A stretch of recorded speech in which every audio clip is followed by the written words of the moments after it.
नमस्कार, स्वागत है आप सभी का मेरे चैनल रास education the modern way of learning में। और मैं हूं आपका अपना राठौर सर। तो चलिए आज क्या करने वाले हैं, तो यूनिट 8 को स्टार्ट करने वाले हैं। और यह भी बता दें कि यूनिट 7 कंप्लीट करके सबसे पहले देखिए यूनिट 7 में हमने क्या किया। यूनिट 7 को ओवरव्यू कर दिया था हमने और उसको पूरा डिटेल में पढ़ाया, है ना। फिर उसको लास्ट में क्या किया, तो ऑब्जेक्टिव उसका कराया। तो वो टॉपिक 7 कितना बेहतरीन तरीके से संपन्न हुआ। आज यूनिट 8 में क्या स्टार्ट करने वाले हैं, अधिगमकर्ता को प्रेरित करना, मतलब लर्नर जो है उसको मोटिवेट करना, है ना। उसको कैसे प्रेरित करेंगे उसी के बारे में हम लोगों को, है ना, क्या करना है, तो जानकारी देना है ना।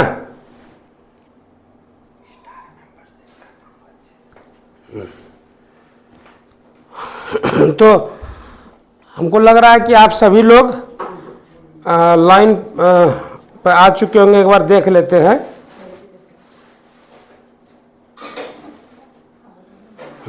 सभी लोगों को गुड इवनिंग। रंजीत सर को भी, शंभू पांडे को भी, मुकेश कुमार ये हमारे स्टार मेंबर हैं, आपको गुड इवनिंग सर। मुकेश बाबू आपको बहुत बहुत बहुत गुड इवनिंग। बबीता कुमारी, अजीत कुमार, सिबलिंग फन, ठीक है। सभी लोग आ गए हैं, जल्दी जल्दी जुड़ जाइए जल्दी से, ठीक है। अब दोपहर में आप कम कर दिए सिस्टम, अब किसी को शिकायत नहीं होगा कि अब सर आप केवल थियरी पढ़ा रहे हैं, ऑब्जेक्टिव दे ही नहीं रहे हैं। अब तो एक दिन में 2-2 क्लास चल रहा है। दोपहर में 2 बजे क्या, दोपहर में 2 बजे ऑब्जेक्टिव और शाम में थियरी, है ना, रात में 8 बजे थियरी। तो यूनिट 8 अधिगमकर्ता को प्रेरित करना। तो अधिगमकर्ता को प्रेरित करने का मतलब ही हो गया कि लर्नर जो है, जो सीखने वाला है, उसको मोटिवेट करने की बात की जा रही है। उनके ध्यान को बनाए रखना, उद्दीपक, विभिन्नता एवं पुनर्बलन कौशल का महत्व, ठीक है। चलिए आगे देखते हैं। तो यूनिट 8 टॉपिक 1 में पहला क्या है, टॉपिक 1 कि प्रभावशाली शिक्षकों से संबंधित विशेषताओं की बात करेंगे, ठीक है। अधिगमकर्ता को प्रेरित करना क्या होता है, यह अत्यंत महत्वपूर्ण होता है। यह वह शक्ति है जो उसे किसी नई या महत्वपूर्ण धारणा, विचार या क्रिया की ओर आग्रहित करती है। यहाँ कुछ तकनीक है जिनका उपयोग किया जा सकता है, ठीक है। कि चलिए आगे देखते हैं। प्रेरणादायक कहानियां या उदाहरण, ठीक है। लोग अक्सर किसी की कहानी या अनुभव से प्रेरित होते हैं। आप उन्हें इस तरह की कहानियों के माध्यम से क्या कर सकते हैं, प्रेरित कर सकते, जो उनकी समस्याओं का समाधान या नई दिशा प्रदान करती है।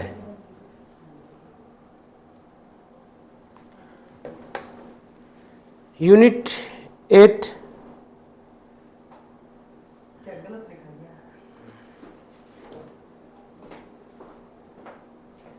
यूनिट 8 देखिए ना, यूनिट 8 और कंफर्म है ये।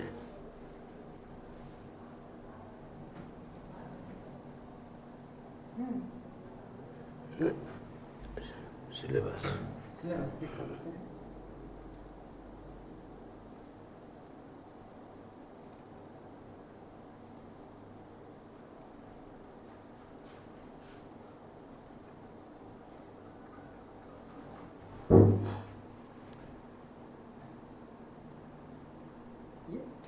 ठीक, चलिए ओके, हाँ नहीं ठीक, ओके ओके चलिए ठीक है। एक बार सिलेबस निकाल दीजिए जरा सा यूनिट 8 का।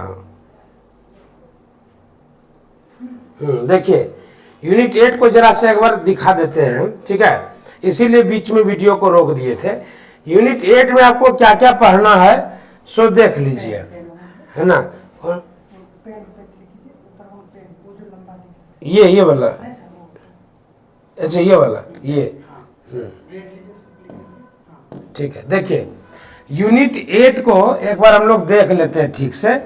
ताकि हम लोग को जो है ना समझ में आ जाए। ठीक, इसको पूरा अच्छा से कर देंगे समझ में आ जाए, ये ध्यान में रखना हम लोग को। यूनिट 8 को तो अधिगमकर्ता को प्रेरित करना और उनके ध्यान को बनाए रखना, इसका मतलब ये हो गया कि अधिगमकर्ता मतलब जो लर्नर है, लर्नर को क्या करना, तो लर्नर को मोटिवेट करना, है ना। वीडियो रोकने का वही वजह था, आपको सिलेबस पहले दिखा देना चाहते हैं। अधिगम करते हैं लर्नर को क्या करना, मोटिवेट करना, उनके ध्यान को बनाए रखना, कि कैसे हम उनके ध्यान को बनाए रखेंगे। ठीक है ना। उद्दीपक विभिन्नता, है ना। उद्दीपक मतलब होता है स्टिम्युलेट, स्टिम्युलेट, स्टिम्युलेट विभिन्नता एवं पुनर्बलन कौशल का महत्व। पुनर्बलन का मतलब होता है रीइंफोर्समेंट, है ना। रीइंफोर्समेंट टेक्निक का जो सिग्निफिकेंस है वो। फिर है दूसरा, कक्षा में विद्यार्थियों के अधिगम को प्रभावित करने वाले प्रश्न परीक्षा, यानी प्रश्न जो पूछा जाएगा और उस प्रश्न के पूछने से अधिगम किस तरह प्रभावित होगा उसकी चर्चा करेंगे, और शिक्षकों की दक्षता के रूप में चर्चा करेंगे। फिर जो है हम लोग शिक्षण की रणनीतियों पर बात करेंगे। शिक्षण की रणनीतियों में क्या क्या होगा, तो शिक्षण उपागम एडवांस ऑर्गेनाइजेशन मॉडल, प्रस्तुतिकरण, परिचर्चा और प्रदर्शन, और पूछताछ तरीका, शिक्षण एवं चिंतन कौशल, ज्ञान की रचना का उपागम, अवधारणा प्राप्ति, अवधारणा निर्माण, आगमन, चिंतन, समस्या आधारित अधिगम, परियोजना आधारित अधिगम, ये सब चीज को हम लोग पढ़ेंगे। और क्या, तो लघु समूह, बृहत समूह, अनुदेशन के उपागम, सहयोग एवं समन्वित अधिगम उपागम, मस्तिष्क उद्वेलन, भूमिका निभाना, नाटकीकरण, समूह परिचर्चा, अनुरूपण एवं खेल, वाद विवाद, प्रश्नोत्तरी एवं संगोष्ठी। तो कुल मिलाकर के 1, 2, 3 और 4 टॉपिक है इसमें। 4 टॉपिक मतलब आज और कल में यूनिट 8 खत्म, है ना। 4 टॉपिक का मतलब यूनिट 8 क्या, यूनिट 8 खत्म। ठीक है। अब देखिए आवाज वाज आ रही है ना सर। अब देखिए इसको हम शुरू कर देते हैं, ये केवल इसी के लिए हम 2 मिनट के लिए रोके थे। अब देखिए इसको, इसका जो पहला है, हाँ चलिए देखिए, तो प्रभावशाली शिक्षकों से संबंधित विशेषताएं। ठीक है, हम लोग इसी को अभी देख रहे हैं। इसलिए आप कंफ्यूज हो रहे हैं ना, वो टॉपिक गलत लिखा गया है। वो जो प्रभावशाली शिक्षक है इसलिए आप कंफ्यूज हो रहे हैं, उसको काटिए। यहाँ पर हम लोग को लिखना है, थोड़ा सा ये गड़बड़ हो गया है। ठीक है, यहाँ पर हम लोग को लिखना है क्या, अधिगमकर्ता। ठीक है, अधिगमकर्ता को प्रेरित करना, है ना। ये हम लोगों को देखना, अधिगमकर्ता को प्रेरित करना। ये थोड़ा सा गड़बड़ हो गया है, इसको हम लोग जो है क्या करेंगे, तो हम चेंज कर देंगे क्लास के बाद। ठीक है, अधिगमकर्ता को प्रेरित करना मतलब कैसे लर्नर को प्रेरित करते हैं, तो यह वह शक्ति है जो उसे किसी नई या महत्वपूर्ण धारणा, विचार या क्रिया की ओर आग्रहित करती है। मतलब यदि आप किसी को प्रेरित कर देते हैं, यदि आप किसी की प्रेरणा के स्रोत बन जाते हैं, तो यकीन मानिए कि वह व्यक्ति जो है एक अलग तरीके का इतिहास रच देगा, है ना। कोई भी बहुत बड़ा अगर बना है तो निश्चित रूप से उसके पीछे मोटिवेशन है, चाहे वो मोटिवेशन पावर का ही क्यों ना हो, वो मोटिवेशन धन का क्यों ना हो, वो मोटिवेशन किसी बड़े नाम के पीछे का क्यों ना हो, लेकिन कोई ना कोई मोटिवेशन कार्य उसके पीछे कार्य करता है ना। चाहे जितने भी बड़े लोग, नामी लोग रहे, अमीर लोग रहे हो, तो उसके पीछे कोई ना कोई मोटिवेशन रहता है। तो इसमें बीएड में इस टॉपिक को शामिल करने का मतलब ही हो गया कि एक शिक्षक जो है अपने छात्रों को इस प्रकार से मोटिवेट करे कि वह अपने सामने वाले को, जिसको वह अपने शिक्षण कौशल से आह्लादित कर रहा है, वो शिक्षण कौशल जो है, शिक्षण कौशल को अच्छे तरह से ग्रहण करके वो इतना मोटिवेट हो जाए कि वो उसका अधिगम संपूर्ण हो जाए और वो कुछ नई ऊंचाइयां प्राप्त करे, है ना। तो यहाँ कुछ तकनीक है जिनका उपयोग किया जा सकता है।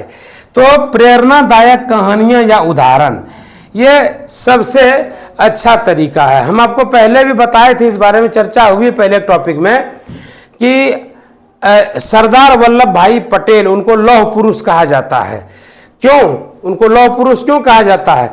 तो हम बच्चों को ये कहानियां सुनाते हैं, विद्यालय में भी हम कहते हैं कि देखो, अगर इच्छा शक्ति वाला बनना चाहते हो तो सरदार पटेल जैसी इच्छा शक्ति रखो। तो बच्चे पूछते हैं कि क्यों, आखिर में ऐसा क्यों, है ना। ये टॉपिक 1 कवर कर रहे हैं, ध्यान दीजिएगा, है ना। तो ऐसा क्यों, तो हम बच्चों को बताते हैं कि देखो बच्चों, एक बार की बात है कि सरदार वल्लभ भाई पटेल जो है वो तो पेशे से क्या थे पता है ना आपको, वकील थे वो पेशे से, ठीक है। तो वो ब्रिटेन में किसी का केस लड़ रहे थे, ठीक है। और इसी बीच में उनको खबर आई, ठीक है, कि उनकी पत्नी का देहांत हो गया।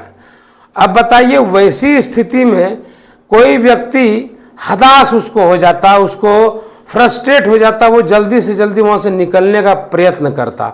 लेकिन उस व्यक्ति की इच्छा शक्ति देखिए कि उसने मन में ठाना कि जब तक मैं इस केस को संपूर्ण ना कर लूँ, पूरी तरह से खत्म ना कर लूँ, तब तक मैं किसी भी कीमत पर जो है यहाँ से जाने वाला नहीं हूँ। और यही हुआ भी।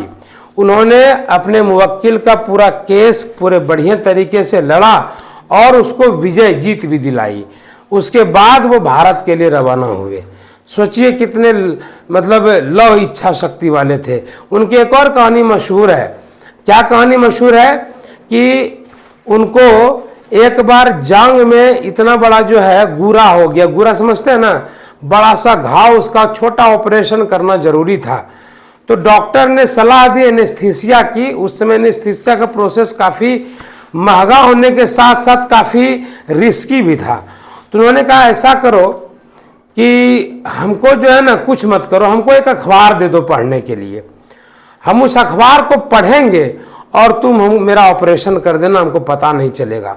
और सच में हुआ भी यही कि वो अखबार में इतने मशगूल हो गए, मगन हो गए कि उनको चीरा लगा और पता भी नहीं चला। ये प्रमाणिक कहानियां हैं। उनकी किताबों को राजकमल प्रकाशन जो निकालता है, उन कहानियों को हमने पढ़ा है। तो ये कहानियां क्या है, ये कहानियां मोटिवेट करने के लिए काफ़ी हैं कि आदमी की इच्छा शक्ति जो है यदि मजबूत हो तो वो दुनिया में कुछ भी हासिल कर सकता है, ठीक है। तो प्रेरणादायक कहानियों से हम क्या कर सकते हैं, बच्चों को मोटिवेट कर सकते हैं, उनको इस चीज़ के लिए एग्री कर सकते हैं कि नहीं भाई तुम जो है कुछ भी कर सकते हो, तुम बहुत बेहतरीन हो, तुम्हारे अंदर जो है सारी इच्छा शक्ति है, तुम हर कुछ कर सकते हो, है ना। तो कहानी भी आपको हमको लगता है अच्छी लगी होगी। तो प्रेरणादायक कहानियां या उदाहरण। दूसरा है उत्साह और समर्थन। ये भी हम छोटा सा कहानी के रूप में ही बताएंगे, छोटा सा, ज़्यादा नहीं। इसको पढ़ने से बेहतर है कहानी के रूप में समझा दे तो मज़ा आ जाएगा, ठीक है। तो जैसे आपको बता देते हैं कि मेरे एक मित्र हैं, ठीक है, वो हमको हम उनसे पैसा लेने की कभी ज़रूरत नहीं पड़ी, ठीक है। लेकिन वो यही कहते थे कि जब भी ज़रूरत पड़ेगा ना, बीएड कर रहे थे उसमें पैसे की थोड़ी दिक्कत हो गई बीएड करने के दौरान, तो जब भी तुमको ज़रूरत पड़ेगा तुम निश्चिंत होकर के हमसे पैसे मांग लेना, ठीक है। तो सच कहते हैं कि पैसे की ज़रूरत कभी पड़ी नहीं, किसी न किसी तरह जुगाड़ हो गया, लेकिन हिम्मत रहता था और उस हिम्मत की वजह से बीएड बढ़िया से कर पाए, बेहिचक निडर होकर के कर पाए।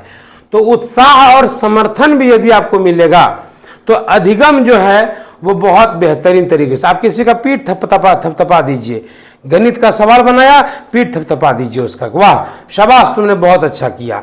अंग्रेजी का कोई वर्ड मीनिंग 10 ठो याद कर लिया, उसका पीठ थपथपा दिया। उसका अधिगम जो है, विश्वास मानिए कि 2 गुना हो जाएगा, वो और उन चीज़ों को उत्साहित तरीके से लेगा। तो उत्साह और समर्थन ये तो जरूरी है ही। चलिए आगे देखते हैं, अस्पष्टता और लक्ष्य। आप अपने अधिगमकर्ता को स्पष्ट कहिए कि what are the objectives in your life, तुम्हारे क्या उद्देश्य है, क्या गोल है तुम्हारा, what is your aim in your life, है ना, तुम्हारा जीवन में क्या उद्देश्य है ना, clarify the aim and hit the target, ठीक है। तो वो जो है वहां भी अधिगमकर्ता को जब आप स्पष्ट निर्देश देंगे तो आप उनको सामर्थ्यवान बना रहे हैं, इसमें कोई दो मत नहीं है। चलिए आगे देखते हैं। नेक्स्ट है साझेदारी, मतलब अधिगमकर्ता को अपने साथ काम करने के लिए आमंत्रित करें, उसके साथ मिल करके काम करें, सहयोगी बन करके काम करें, तो निश्चित रूप से उसका अधिगम जो है वो बेहद उच्च स्तर का हो जाएगा, बेहद उच्च स्तर का हो जाएगा। फिर है सम्मान और प्रतिस्पर्धा। प्रतिस्पर्धा मतलब कंपटीशन। तो अधिगमकर्ता को उनकी सफलता पर क्या देना चाहिए, सम्मान देना चाहिए और प्रोत्साहन देना चाहिए, ठीक है। उनके उत्कृष्ट प्रदर्शन के लिए प्रतिस्पर्धात्मक भावना दिखाएं जो उन्हें और भी प्रेरित करेगी। उनको बताएं कि तुमने बेटर किया लेकिन बेस्ट कर सकते हो, गुड किया है तो तुम बेटर कर सकते हो, ठीक है। तो ये भावना अगर उसके अंदर आप डाल रहे हैं। वीडियो रुक रहा है सर, कोई कमेंट कर रहा है, शिव कुमार जी कमेंट कर रहे हैं वीडियो रुक रहा है, जरा देखिए तो कहाँ प्रॉब्लम है।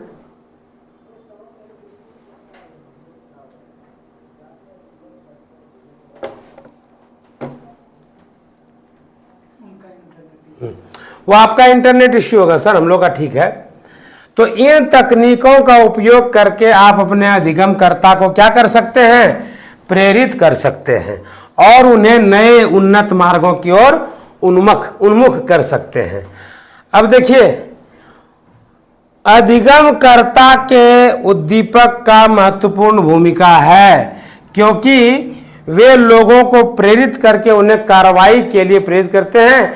इसमें कुछ मुख्य विभिन्नताएं शामिल हैं। सबसे पहला क्या है, संवेदनशीलता, जिसको हम लोग इम्पैथी कहते हैं, ठीक है। क्या कहते हैं उसको, इम्पैथी कहते हैं इसको, ठीक है।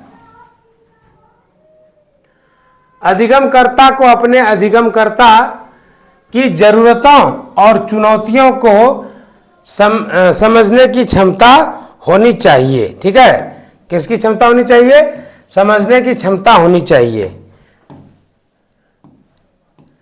यह उन्हें स्थिति में सहानुभूति और समर्थन प्रदान करने में मदद करता है, ठीक है। दूसरा पॉइंट है समर्थन, सपोर्ट, यानी अधिगमकर्ता को समर्थन प्रदान करने के लिए सक्षम होना चाहिए। यह उनके अंदर क्या पैदा करता है, आत्मविश्वास और संघर्ष, है ना, ये मतलब ये सहायता प्रदान करता है। तीसरा है प्रेरणा। अधिगमकर्ता को अपने अधिगमकर्ता को प्रेरित करने के लिए एक प्रेरणादायक आदर्श बनने की क्षमता होनी चाहिए। उदाहरण के लिए काम के तरीके और संवेदनशीलता के माध्यम से दूसरों को प्रेरित करना चाहिए। सामंजस्य की जहां तक बात करेंगे, एडजस्टमेंट, अलाइनमेंट जिसको कहेंगे, तो सामंजस्य बनाए रखने की क्षमता होनी चाहिए। यह क्या करेगा, उनके लक्ष्यों को और मार्ग की समझ में मदद करता है और उन्हें उन्नति की दिशा में प्रेरित करता है। अगला पॉइंट है कि स्वतंत्रता, है ना, ऑटोनॉमी इसको कहते हैं, ऑटोनॉमी। अधिगमकर्ता को स्वतंत्रता और स्वायत्तता का आदर्श बनाए रखना चाहिए। यह उन्हें उनकी अपनी सोच और क्रियाओं पर विश्वास करने में मदद करता है और उन्हें स्वतंत्र रूप से काम करने की स्वीकृति देता है, ठीक है। तो ये आपको लगता है समझ में आया होगा। ये टॉपिक 1 चल रहा है, पता है ना आपको, टॉपिक 1। अब देखिए, बात करेंगे पुनर्बलन की, है ना, रीइंफोर्समेंट जिसको कहते हैं, ठीक है। तो रीइंफोर्समेंट में क्या होता है, रीइंफोर्समेंट में क्या होता है बताइए। सबसे पहले ये देख लीजिए, ये हाँ, अधिगमकर्ता के लिए पुनर्बलन कौशल का महत्व बहुत अधिक होता है। इसका मतलब समझ लीजिए कि पुनर्बलन कौशल से तात्पर्य है कि वह किसी विषय को समझने और स्मरण करने की क्षमता में सुधार करता है।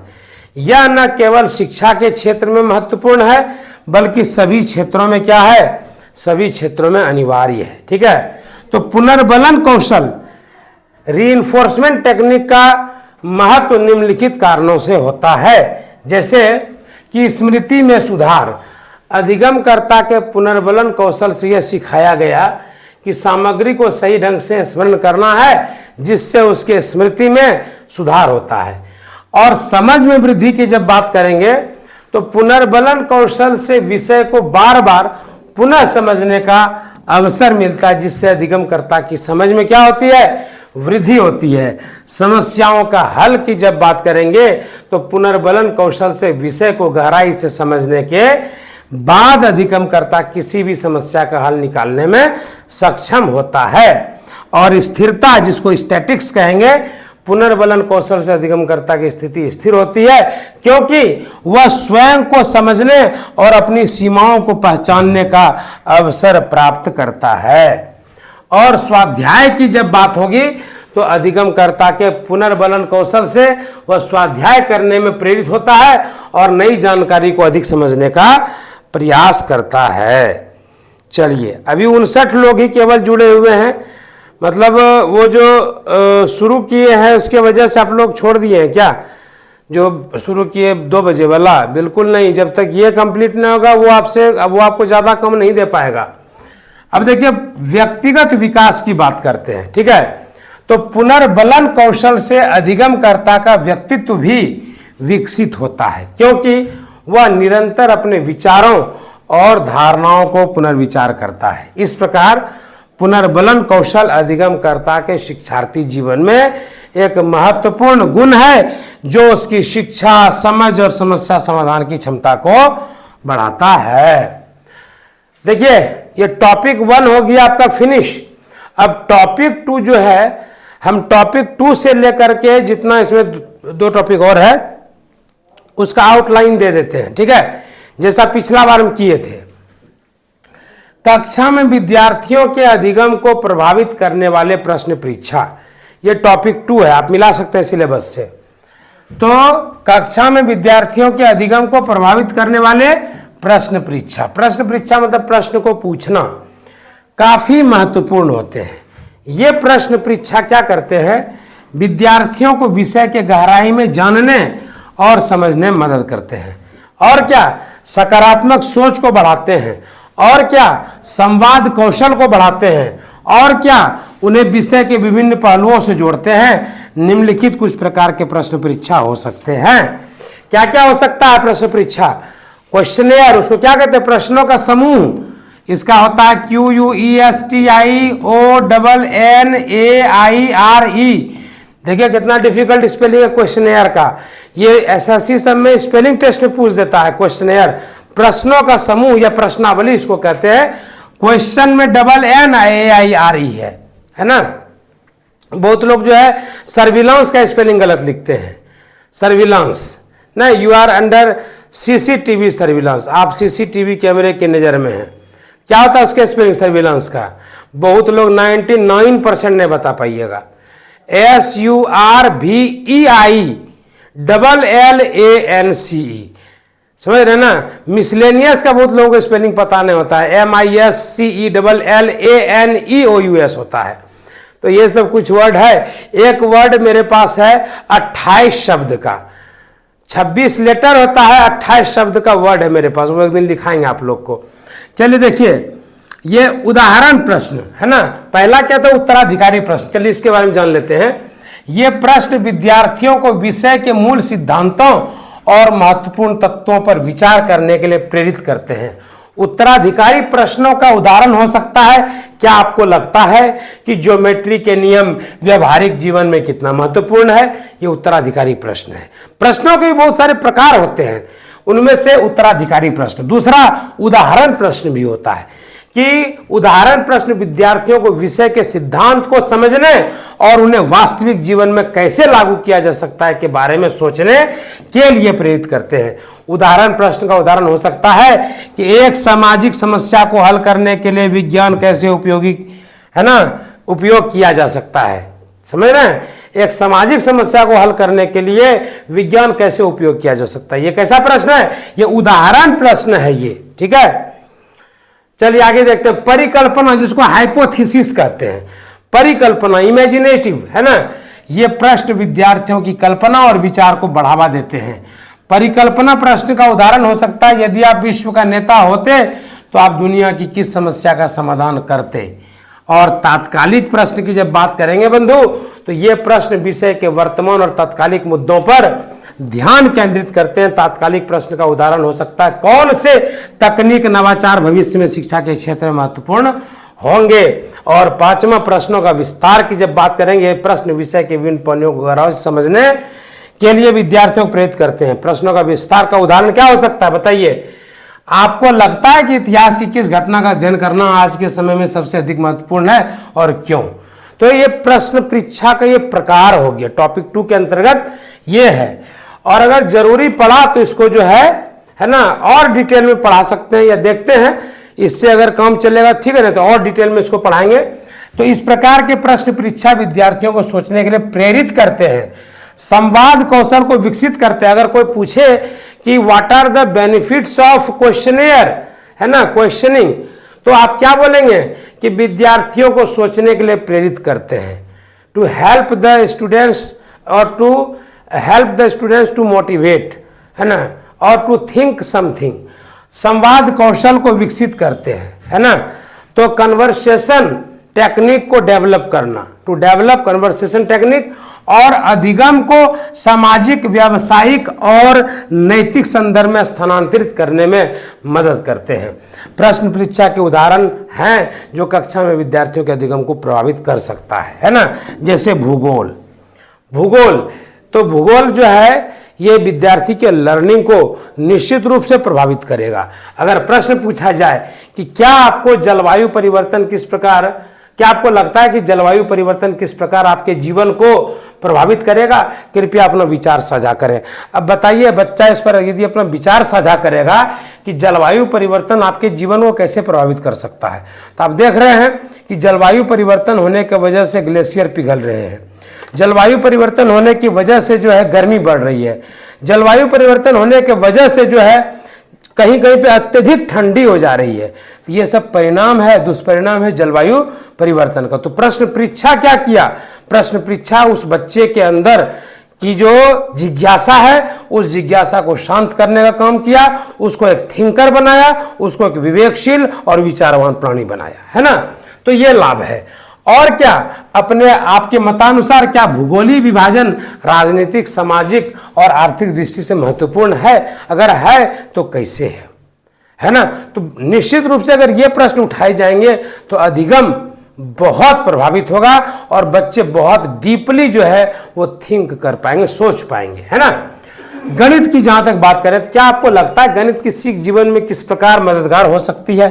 उदाहरण दें, कैसे गणित के अध्ययन से आपकी व्यक्तिगत समस्या समाधान की क्षमता में सुधार होता है। हालांकि गणित हमारे जीवन में कोई बहुत बड़ा परिवर्तन नहीं ला पाया, है ना।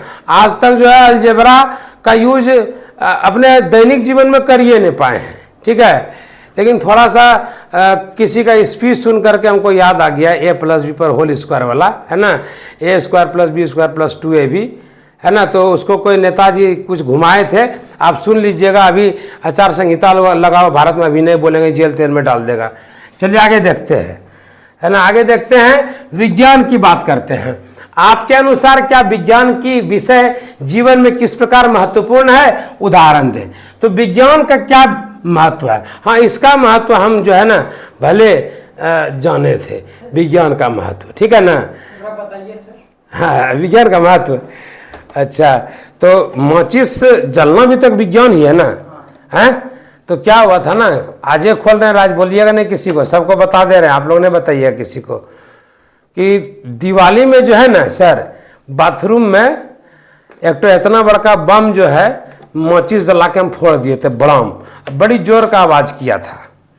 आज तक वो कारण किसी को पता नहीं लग पाया, लेकिन आज सर आप हमको पूछवा करके गड़बड़ करवा दिए। तो विज्ञान का महत्व, सलाई का भी, तो सलाई भी तो विज्ञान का एक तरह से खोज है सर, है कि नहीं। तो देखिए आगे, वैज्ञानिक अनुसंधानों के महत्व पर आपके क्या विचार हैं, है ना। ये सब चीज़ है। इतिहास में अगर प्रश्न है तो आपके मतानुसार कौन कौन सी इतिहास की घटनाएं हमें आज के समय में सबसे अधिक सिखाने और प्रेरित करने में सक्षम है। किस प्रकार के ऐतिहासिक घटनाक्रम आपके जीवन और समाज को सीख देते हैं। तो ये सारे प्रश्न परीक्षा जो है आपको क्या करते हैं, आपको समृद्ध बनाते हैं आपकी बौद्धिक क्षमता को एक उच्च स्तर पर ले जाते हैं। ठीक है, तो ये सारी चीजें जो है जरूरी है।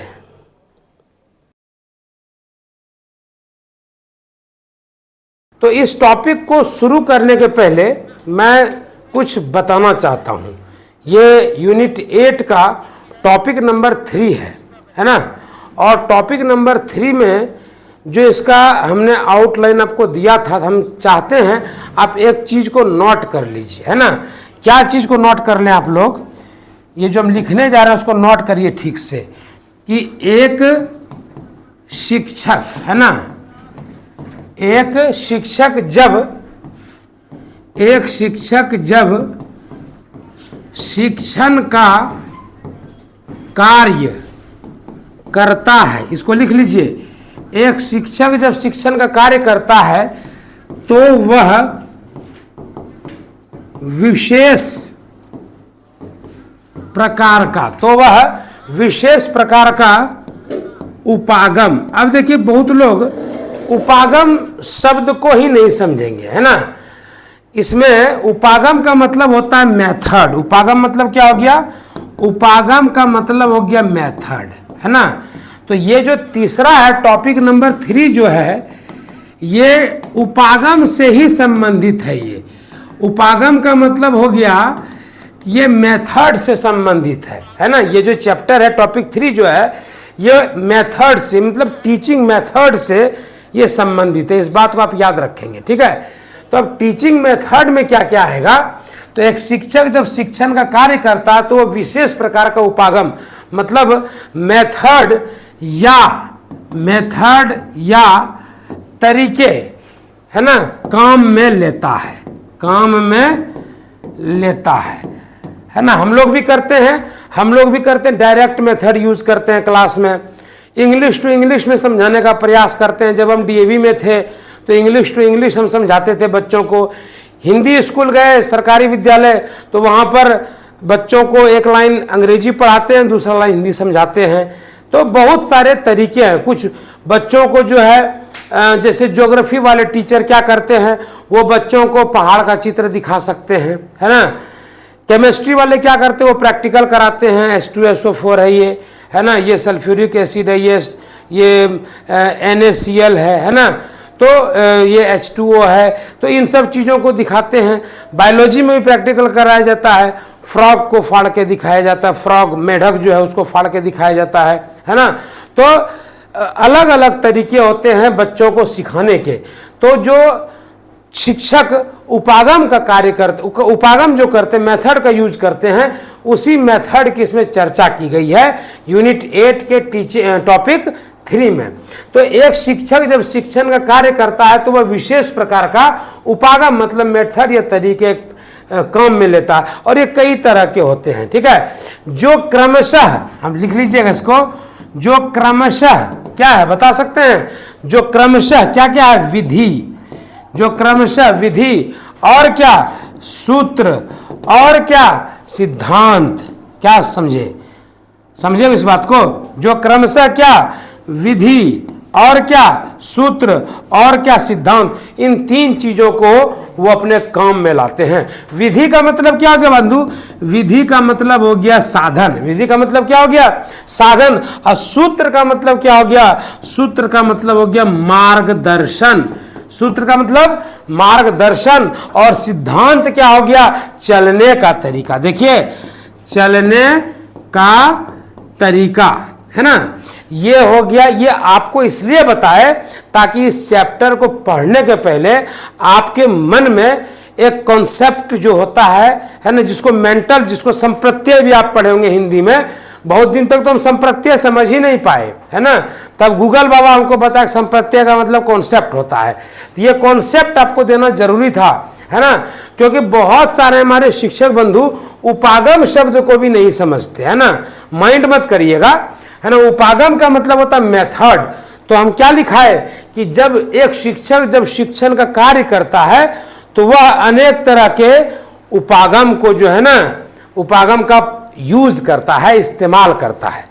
ठीक है, अनेक तरह के उपागम का इस्तेमाल करता है।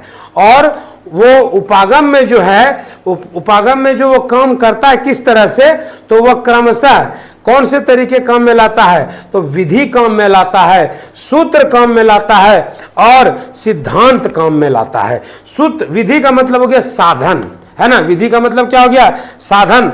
हमको किसी को बताना है कि बाबू माउस कौन सा है, तो यहां दिखाएंगे, देखो बाबू ये माउस है ना। और क्या, सूत्र मतलब मार्गदर्शन, कि हम बताएंगे कि इसको चलाना कैसे है बाबू, तो ऐसे हाथ पे रखेंगे, देखो ऐसे ऐसे माउस चलाना है, ये हो गया सूत्र। और सिद्धांत क्या हो गया, चलने का तरीका। अब हम उसको बताए, हमने कोई प्रिंसिपल दिया, हमने कुछ खोज किया, वो हमारा हो गया सिद्धांत। यहाँ तक कोई दिक्कत मेरे ख्याल से नहीं होना चाहिए शिक्षक बंधु। तो इसको पढ़ाने को, इसको इस टॉपिक को डील करने के पहले हमको ये डील करना जरूरी था, नहीं तो आपको समझ में नहीं आता कि विधि क्या है, सूत्र क्या है और सिद्धांत क्या है। तो उम्मीद है कि आपको ये चीज़ समझ में आ गया। अगर आ गया है तो मेरे शिक्षक बंधु जरा सा जो है आप एक बार मेरे साथ हाय हेलो कर लेंगे, लाइक कर देंगे, ठीक है। ओके, चलिए, तो सभी लोगों को गुड इवनिंग। बहुत सारे लोगों ने गुड इवनिंग लिखा है, बहुत अच्छे, थैंक यू। चलिए आगे देखते हैं मेरे सभी शिक्षक भाइयों और शिक्षिका बहनों, देखते हैं आगे। अब देखिए स्टार्ट करते हैं, प्रभावशाली। सर ये तो गड़बड़ हो जाता है, रोज रोज ही आ जाता है इसको। अच्छा स्किप करना है इसको, ऊपर नहीं, वो करके नंबर पे। अच्छा नंबर पे, ठीक ठीक ठीक ठीक। चलिए ये कहाँ से, टॉपिक 2, टॉपिक 3 ना, टॉपिक 3, यूनिट 8 टॉपिक 3, है ना। बहुत सुंदर तरीके से आप लोगों के लिए सजाए हैं, काफ़ी मेहनत करते हैं हम लोग, हमारी टीम काफ़ी मेहनत करती है आपके लिए ना। तो थोड़ा सा कहते हैं ना कि इंतज़ार का एक मज़ा अलग होता है, तो 2-4-5 मिनट अगर लेट हो जाए तो कोई बात नहीं, इंतज़ार करिए, उसका मज़ा अलग है। चलिए यूनिट 8 का टॉपिक 3 किससे संबंध रखता है, तो उपागम से संबंध रखता है। किससे, उपागम से। उपागम का मतलब क्या, उपागम का मतलब मेथड, मेथड का मतलब क्या, तौर तरीका, है ना। तुम्हारा टीचिंग मेथड क्या है, टीचिंग मेथड मेरा है डायरेक्ट मेथड, कोई बोलता है ग्रामर ट्रांसलेशन मेथड, है ना। तो कोई बोलता है कि और बहुत सारा मेथड होता है, ठीक है। हम पढ़े थे बीएड में आप लोग भी पढ़े होंगे इसको। तो देखिए सबसे पहला लाइन है कि शिक्षण की रणनीतियां, रणनीतियां मतलब क्या, स्ट्रेटेजी, STRA, स्ट्रेटेजी, स्ट्रेटेजी शिक्षकों को शिक्षा की प्रक्रिया को क्या बनाता है, अद्वितीय बनाता है। हम भी आपके सामने आते हैं तो पूरी तरह तैयार हो करके, पढ़ करके, आपको 1 घंटा अगर पढ़ाना है, बताना है, तो हम यहाँ पर 3 से 4 घंटा मेहनत करते हैं। आज पता है आपको, विश्वास कीजिएगा कि विद्यालय से आने के बाद दिन भर घर नहीं गए हैं, खाना सुबह 6 बजे खा करके निकले हैं। पत्नी महोदया कई बार कॉल कर चुकी है, नाराज भी हो चुकी है, ठीक है। लेकिन हम बोले कि नहीं, आज ये टॉपिक थोड़ा डिफिकल्ट है, अगर हम क्लियर नहीं कर पाए तो सर लोग नाराज होंगे और जो हमसे उम्मीद रखते हैं उनकी उम्मीदों को झटका लगेगा। तो नहीं गए हैं, हाथ में कलम है, इससे बड़ा ताकत कुछ नहीं होता है शिक्षक के लिए। कलम रख करके झूठ नहीं बोल रहे, हम सही बोल रहे हैं कि 11 बजे के बाद घर ही नहीं गए हैं, ना खाना खाए हैं, कुछ भी। तो देखिए, तो स्ट्रेटेजी जो है शिक्षण का मतलब, शिक्षण मतलब क्या हो गया, टीचिंग। टीचिंग का जो स्ट्रेटेजी है, शिक्षकों को क्या करता है, शिक्षा की प्रक्रिया, प्रक्रिया मतलब प्रोसेस को क्या बनाता है, अद्वितीय। यदि हम आपके लिए मेहनत नहीं करें तो क्लास बेहतर कभी नहीं हो सकता, क्योंकि आप लोग शिक्षक हैं। शिक्षक को बताना टेढ़ी खीर है जब तक खुद को, अपने आप को बहुत बढ़िया प्रिपेयर ना कर लें। तो अद्वितीय मतलब होता है मैचलेस, जिसके समान कोई दूसरा ना हो। और क्या करता है, प्रभावी बनाता है, मतलब इफेक्टिव बनाता है, बनाने के लिए उन्नत करती है। इन रणनीतियों का उद्देश्य विद्यार्थियों के शिक्षा को बेहतर बनाना है। For the betterment of the students a teacher makes a very good strategy. If a teacher doesn't make a good strategy the learning would be constraint. अगर एक शिक्षक बहुत बढ़िया रणनीति नहीं बनाता है तो समझ लीजिए, यकीन मानिए कि अधिगम जो है बच्चों का वो कभी भी संपूर्ण नहीं हो सकता है। चलिए तो हम आगे की ओर चलते हैं कि अधिगम को स्थायी और समर्थ बनाने के लिए किन विधियों का, बहुत सारी विधियां आई हैं, किन विधियों का उपयोग किए गए हैं, यहां कुछ महत्वपूर्ण शिक्षण रणनीतियां हैं। चलिए, आप सभी लोग जुड़ चुके होंगे मेरे ख्याल से, है ना। चलिए, मनीष सर, संजीव सर, रोशनी मैम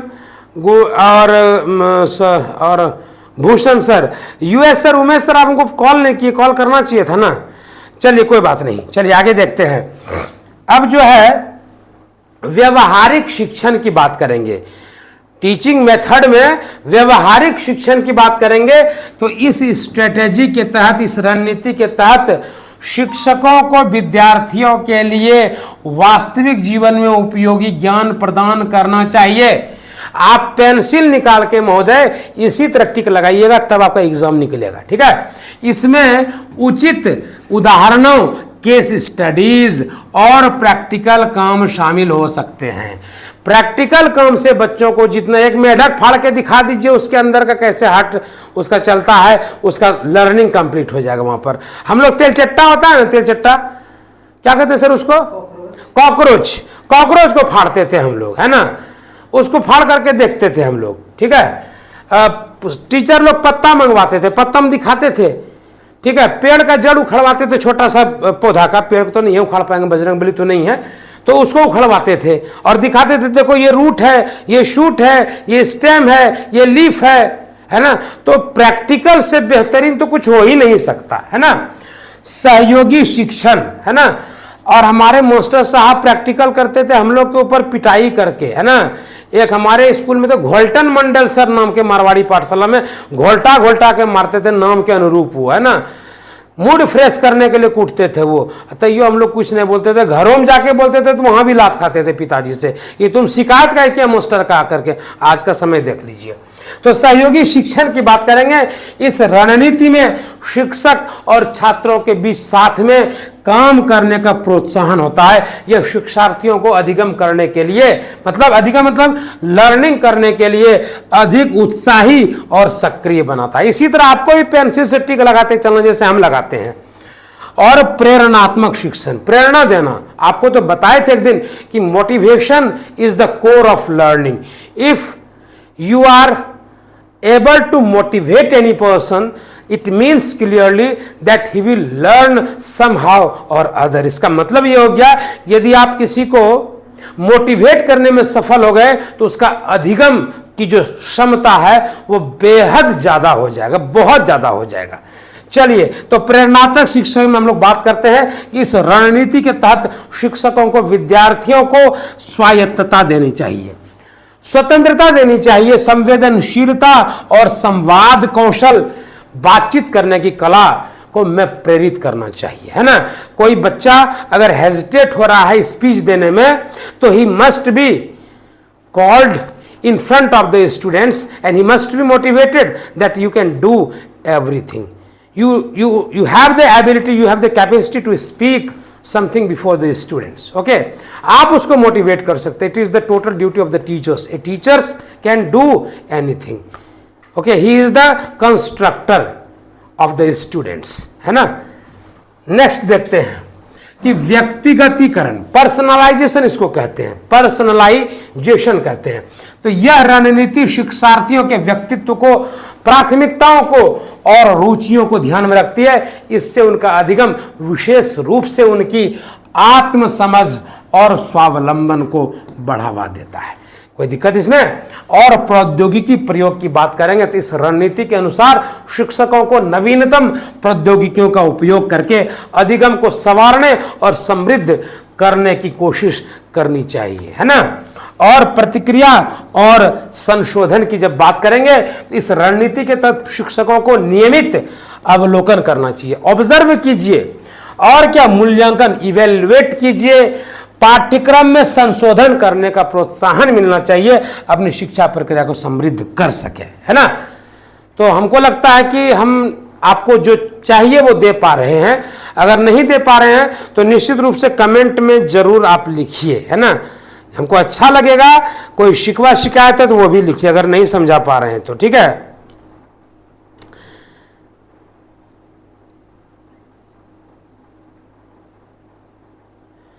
संजीव प्रभाकर सर, आपका पढ़ाने का तरीका अच्छा लगता है। सर जी, आप लोग के प्यार की वजह से हम इतना अच्छा से पढ़ा पाते हैं।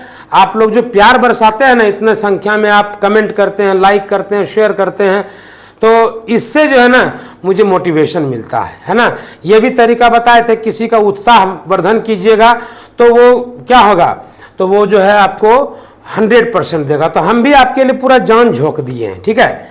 चलिए मेरे बंधु लोग, आगे देखते हैं। इन रणनीतियों का सही उपयोग शिक्षकों को शिक्षा की प्रक्रिया को अधिक प्रभावी बनाने में सहायक हो सकता है, जिससे विद्यार्थियों का अधिगम क्या हो सकता है, बेहतर हो सकता है। और हम इस क्लास के स्टार्टिंग में ही अधिगम का मतलब, उसका मतलब उपागम का मतलब बता दिए थे। उपागम का मतलब मेथड, और मेथड की जब हम बात किए थे इसमें 3 चीजों का हमने चर्चा किया था, उसको याद रखिएगा। ये ऑब्जेक्टिव में आ सकता है कि मेथड यानी उपागम का जो है वो उपागम किन तरीकों से हो सकता है, तो ऑप्शन में दे देगा विधि, ऑप्शन में दे देगा सूत्र, और ऑप्शन में दे देगा सिद्धांत, है ना। तो ये 3 ऑप्शन को याद रखिएगा कि उपागम के अंतर्गत ये 3 चीज आता है, विधि आता है, सूत्र आता है, सिद्धांत आता है। हमने इसका अर्थ ही बता दिया कि विधि मतलब साधन, सूत्र मतलब मार्गदर्शन, और आपको तो हमने एग्जाम्पल भी दे दिया था माउस का, और सिद्धांत मतलब चलने का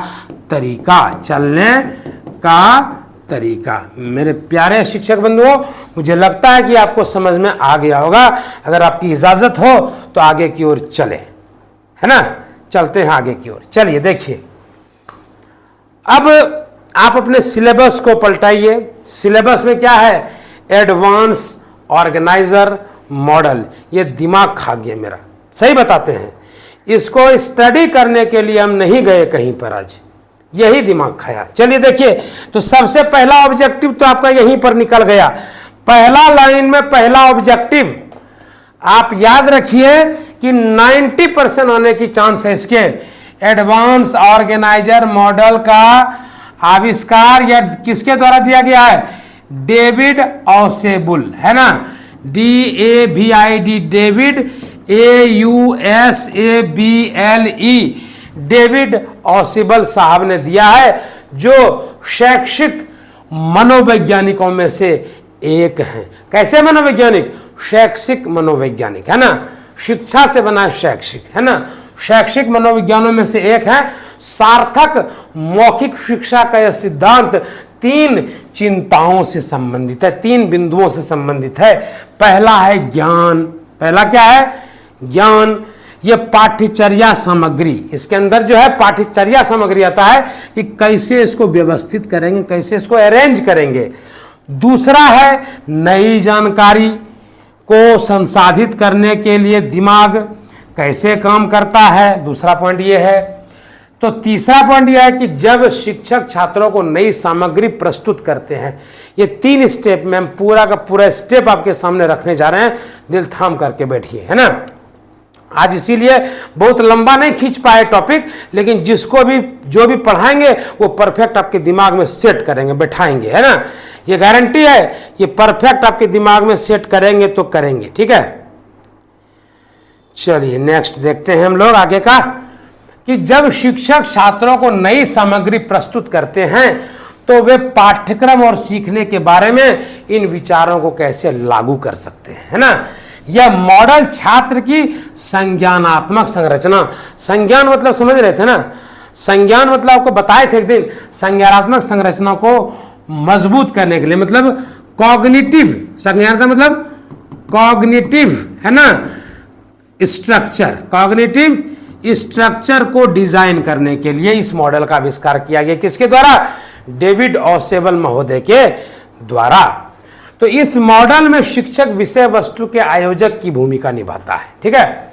जैसे व्याख्यान, वाचन के माध्यम से, व्याख्यान जैसे हम क्या दे रहे हैं आपको, व्याख्यान दे रहे हैं, वाचन के माध्यम से जानकारी प्रस्तुत करता है, और जो सीखा गया है उसे एकीकृत करने के लिए, है ना, शिक्षार्थी को कार्य प्रदान करता है।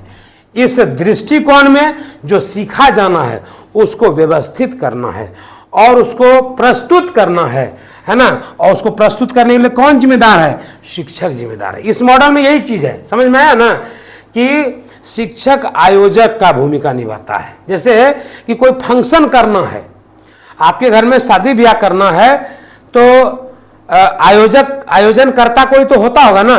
वो आयोजन करता जो है सब चीज का व्यवस्था करता है, टेंट का, तंबू का, खाना पीना का व्यवस्था करता है, रहने का, है ना।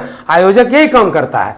तो इस मॉडल में टीचर का वही काम होता है, आयोजक का काम होता है, और वो व्याख्यान और वाचन के माध्यम से जानकारी देता है, कह करके, बोल करके, और जो सीखा गया है उसको एकीकृत करने के लिए, उसका अधिगम संपूर्ण हुआ कि नहीं हुआ, वो शिक्षार्थी को कार्य प्रदान करता है, कार्य देता है कि हमने जो तुम्हें सिखाया, हमने जो इतने इतने चीज का ऑर्गेनाइज किया, इसका तुम पर क्या फर्क पड़ा, तुम क्या सीखे उस चीज से, उसकी जानकारी देता है। तो शिक्षार्थी की प्राथमिक भूमिका विचारों और सूचनाओं पर महारत हासिल करना, मतलब कि शिक्षार्थी जो है उस इतना जो चीज हुआ उससे उसने क्या सीखा, क्या उसको महारत हासिल हुआ, क्या वो उस चीज में परफेक्ट हुआ या नहीं, ये इस मॉडल का उद्देश्य शिक्षक बंधु। ठीक है, अब देखिए एडवांस ऑर्गेनाइजर सीधे छात्रों को क्या करता है, अवधारणा, कंसेप्ट और प्रिंसिपल देता है, कंसेप्ट और प्रिंसिपल देता है।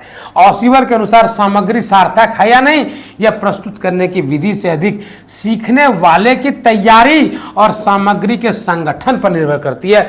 जो लाल घेरा दे रहे हैं वही खतरा है, वही चीज इंपॉर्टेंट आपके लिए, है ना। और ऑसेबल का मानना है कि किसी व्यक्ति की मौजूदा संज्ञानात्मक संरचना यह तय करने वाला सबसे महत्वपूर्ण कारक है कि नई सामग्री क्या होगी, सार्थक होगी या नहीं, और इसे कितनी अच्छी तरह हासिल किया गया है और बनाए रखा जा सकता है।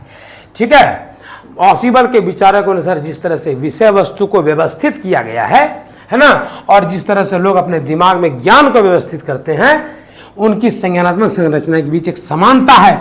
वर्तमान अध्ययन में AOM का उपयोग छात्रों की अवधारणाओं को प्राप्त करने में मदद करने के लिए एक उपकरण के रूप में किया जाता है। इसका मॉडल समझाएंगे, आपको फिगर सहित समझाएंगे।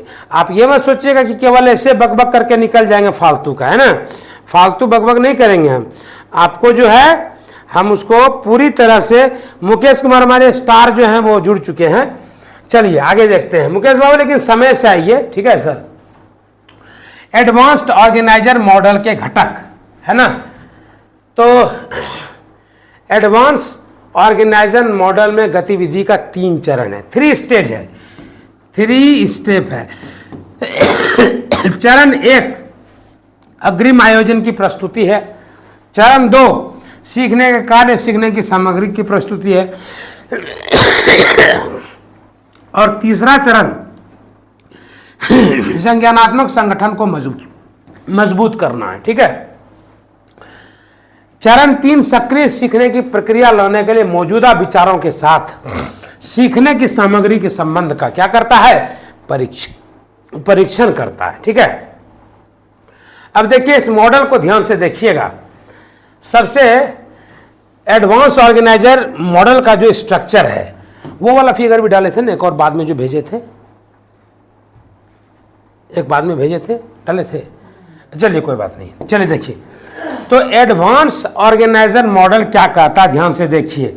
ये हमने क्या लिखा है, एडवांस ऑर्गेनाइजर, और इसको शॉर्ट में AOM भी कहते हैं। इसीलिए परीक्षा में अगर आ जाए कि AOM मॉडल का विकास किसने किया, तो घबराइएगा नहीं, बोलिएगा सीधे किसने किया, ऑसेबल साहब ने। किसने किया, AUSABLE, ऑसेबल साहब ने इसका विकास किया। तो एडवांस ऑर्गेनाइजर की जब बात करेंगे मेरे बंधु, तो यहां पर होगा फेज 1 में देखते हैं क्या होगा, फेज 2 में क्या होगा, और फेज 3 में क्या होगा। देखिएगा कि प्रेजेंटेशन ऑफ एडवांस, मतलब प्रस्तुति करेंगे, अपने पास जो सामग्री है उसका प्रस्तुति करेंगे। प्रेजेंटेशन ऑफ लर्निंग टास्क, और लर्निंग टास्क का प्रेजेंटेशन करेंगे, जो टास्क लर्न करने के लिए दिया गया था उसकी प्रस्तुति। और स्ट्रेंथनिंग कॉग्निटिव ऑर्गेनाइजेशन, और क्या संज्ञानात्मक विकास हुआ, क्या फर्क पड़ा, ये फेज 3 में हम लोग जानेंगे। तो 1 हो गया, 2 हो गया और 3 हो गया। अब इसका डिटेल्ड एक्सप्लेनेशन में हम लोग चलेंगे, है ना। थोड़ा सा इसको समझ लेना है, डिटेल्ड एक्सप्लेनेशन क्या होता है, देख लीजिए, है ना। तो क्या करना है इसमें कि एडवांस ऑर्गेनाइजर्स मॉडल में शिक्षक, अभी फिगर है और आगे, इस मॉडल में शिक्षक बौद्धिक संरचना पर नियंत्रण रखता है, शिक्षण सामग्री को आयोजकों से जोड़ता है और छात्रों को नई सामग्री के पहले से अलग करने में मदद करता है, जिससे सामग्री के सफल अधिग्रहण होता है। प्रतिक्रिया के सिद्धांत क्या हैं? तो शिक्षक और शिक्षार्थी के बीच अर्थ और प्रतिक्रियाओं की बातचीत छात्रों के मौजूदा ज्ञान के साथ नई शिक्षण सामग्री के अर्थ को स्पष्ट करती है।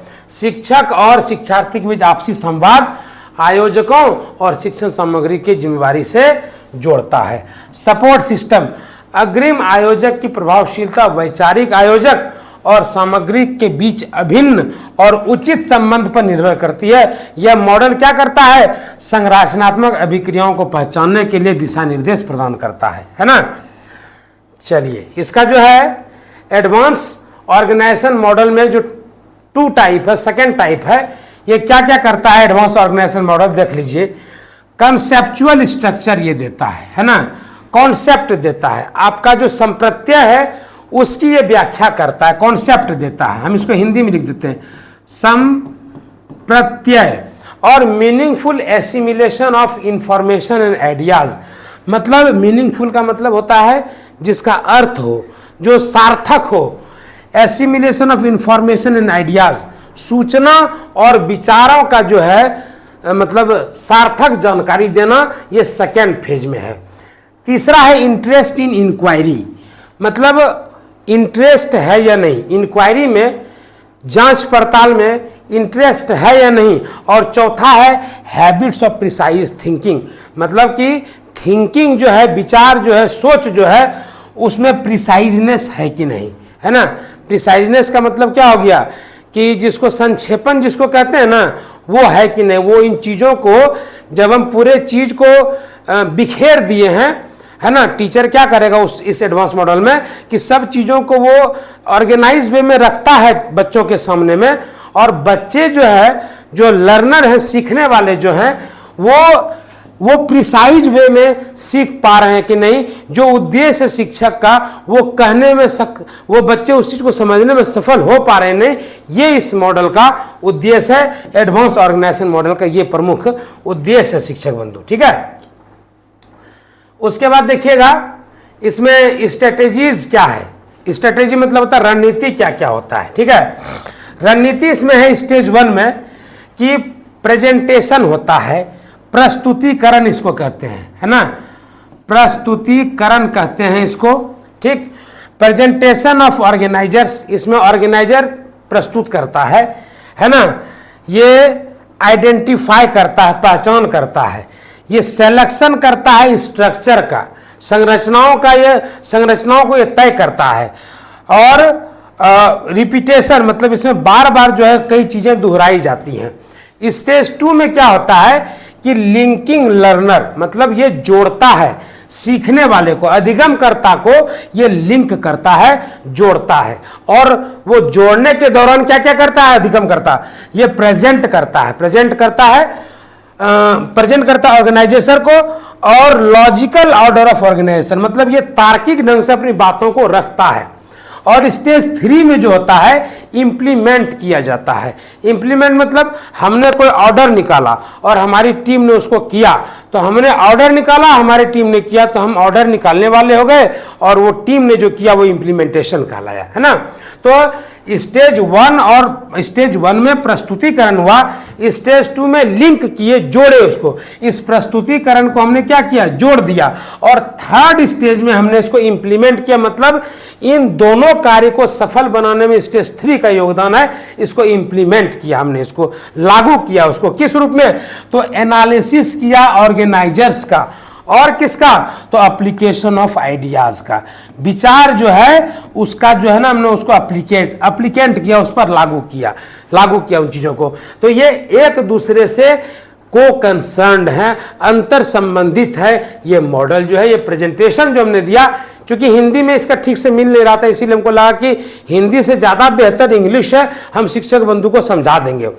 फिर भी यदि कोई दिक्कत रह जाएगा तो निश्चित रूप से हम तो बोलबे कहेंगे 24/7 व्यवस्था भी है। बहुत सारे लोग फ़ोन करते हैं और सभी से पूछिएगा, बहुत ही धैर्य से जवाब देते हैं। आप लोग को भी अगर कहीं दिक्कत हो तो पूरे धैर्य के साथ जवाब देंगे, चिंता करने की जरूरत नहीं। हम लोग देख लेते हैं कितने बंधु हमारे साथ हैं, 78 लोग हैं जुड़े हुए। बहुत अच्छी बात है, अच्छा लगता है आप लोग का साथ, इसी तरह से साथ देते रहिएगा।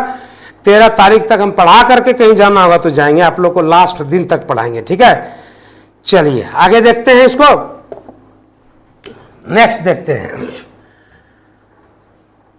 आगे। इसका जो है प्रोसेसिंग फैमिली है ये, ठीक है। जब वो तीनों स्टेज को हम लोग जान गए उसके बाद का ये हिसाब किताब है। तो इंफॉर्मेशन प्रोसेसिंग मॉडल, क्रिटिकल, ये स्टेज है, ये इंफॉर्मेशन प्रोसेसिंग मॉडल। इस मॉडल में क्या होता है तो क्रिटिकल थिंकिंग, लोग आलोचनात्मक थिंकिंग करने लगते हैं या विशिष्ट, अति विशिष्ट, क्लिष्ट थिंकिंग करने लगते हैं, विचार रखने लगते हैं। डिवाइड होता है ये इंडक्टिव स्ट्रेटेजीज में, ये बहुत सारे स्ट्रेटेजीज में जो है ये डिवाइड होता है, ठीक है। तो एक ब्रूनर साहब का है और एक ऑसेबल साहब का है, लेकिन ऑसेबल साहब का ज़्यादा बेहतरीन है। इनका जो मॉडल है ये एडवांस ऑर्गेनाइजर मॉडल है। ये इन्वॉल्व करता है और क्लासीफाई करता है डेटा को, और अंत में जो है ये इंटीग्रेट होता है, मतलब जो छात्र हैं उनका अधिगम जो है वो संपूर्ण होता है, उनका अधिगम जो है वो पूर्ण होता है, ठीक है। चलिए, तो आज का जो टॉपिक था, अगर आपको लगता है कि दिक्कत है, ये टॉपिक 4 अब हम लोग कल देखेंगे, है ना। अब छोटा है, थोड़ा सा माथा 25 में ही था।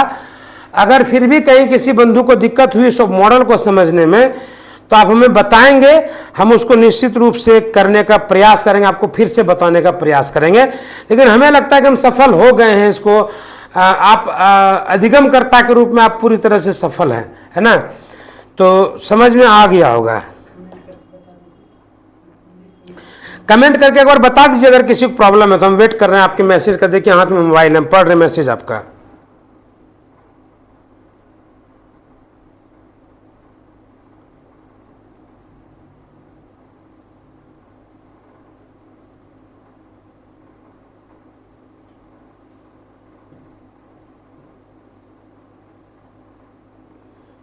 चलिए ठीक है, संजय प्रभाकर जी बहुत बहुत धन्यवाद। और हम वेट कर रहे हैं। आज का क्लास अच्छा रहा। राजा, ठीक है, धन्यवाद राजा जी। अगर कहीं प्रॉब्लम हो रही है तो बताइएगा, ठीक है।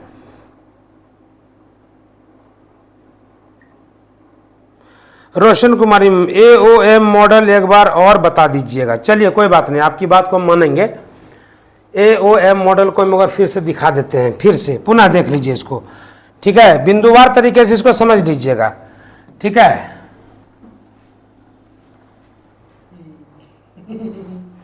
अच्छा, ये तो पूरे गायब हो गया। अच्छा चलिए कोई बात नहीं है, आदर्श मिटा दें। ये क्या हो गया सर? अच्छा मिट गया। चलिए देखिए,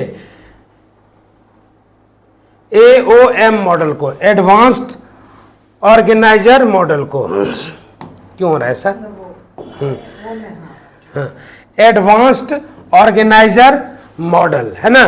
इसमें कंसेप्चुअल स्ट्रक्चर की बात की जाती है, कॉन्सेप्ट की बात की जाती है, संप्रत्यय की बात की जाती है। फिर जो है meaningful assimilation of information and ideas, मतलब जो इंफॉर्मेशन है आपके पास, सूचना और आइडिया, इन विचारों को जो है एसिमिलेट किया जाता है और एक मीनिंगफुल चीज को रखा जाता है सामने में। फिर जो है ये दोनों कंप्लीट होने के बाद इंटरेस्ट इन इंक्वायरी, मतलब हमारा जो कॉन्सेप्ट है, संप्रत्यय है, और जो इंफॉर्मेशन और आइडिया है उससे इंटरेस्ट उत्पन्न हुआ कि नहीं, इंक्वायरी जो बच्चे कर रहे हैं कि नहीं इन दोनों प्रोसेस के बाद, और हैबिट ऑफ प्रिसाइज थिंकिंग, मतलब इन तीनों के बाद जो है वो उन चीज़ों को, जो चीज़ उनके सामने में शिक्षक ने प्रस्तुत किया, वो उन चीज़ को प्रिसाइज कर पा रहे हैं कि नहीं, वो जो अधिगम वो करने का प्रयास कर रहे हैं, इस AOM मॉडल से वो अधिगम पूर्ण हो रहा है कि नहीं, इसी को कहते हैं, है ना, एडवांस ऑर्गेनाइजर मॉडल कहते हैं इसको, ठीक है। चलिए बिना देर किए हुए हम लोग स्टार्ट कर देते हैं। यूनिट 8 टॉपिक 4 टॉपिक 3 तक कल कवर हो चुका था। AOM मॉडल बता चुके थे। अगर कोई प्रॉब्लम हो तो निश्चित रूप से आप पर्सनल पूछ सकते हैं। कई सारे शिक्षकों ने आज हमसे बात भी किया, हमने उनको बता भी दिया कि यहाँ पर ये चीज़ होता है, तो आपको घबराने की डरने की बिल्कुल ज़रूरत नहीं है। हम आप सबके बीच में से ही शिक्षक हैं, इसीलिए आप जब भी चाहें स्वतंत्र होकर के बात कर सकते हैं। इसी का फायदा शिक्षक ने कल उठाया, कल रात में 1 बजे फ़ोन कर दिया और रात में 1 बजे भी मैंने उनको जवाब दिया।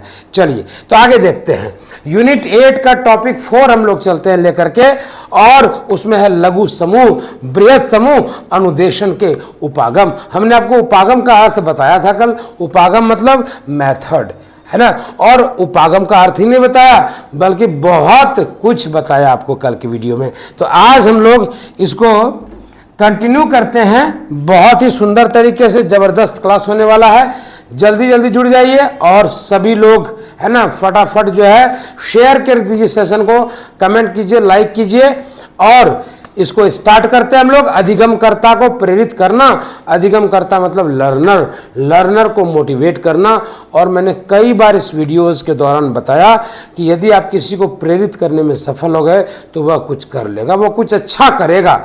प्रेरित यदि आप कर पाने में, और प्रेरणा कई प्रकार की होती है, अंतः प्रेरणा होती है, बाह्य प्रेरणा होती है ना। हालांकि अंतः प्रेरणा ज़्यादा बेटर होता है ना। अगर कोई ये ठान ले कि मुझे IPS की कुर्सी पर जाना है, मुझे पावर चाहिए, मैं समाज सेवा करना चाहता हूँ, तो निश्चित रूप से जो है वो करेगा। जिसके अंदर अंतः प्रेरणा उत्पन्न हो गई ना, उसको कोई रोक नहीं सकता हासिल करने से, है ना। उस चीज़ को हासिल करने से सारे राह में आए हुए सारे विघ्न और बाधाओं को जो है उस पर वो टूट पड़ेगा और आगे बढ़ेगा। तो मेरे सभी शिक्षक साथियों को, है ना, मैं बता देना चाहता हूँ, जो नए जुड़े हैं उनको मैं कह देना चाहता हूँ कि यूनिट 8 का टॉपिक 1 है ना।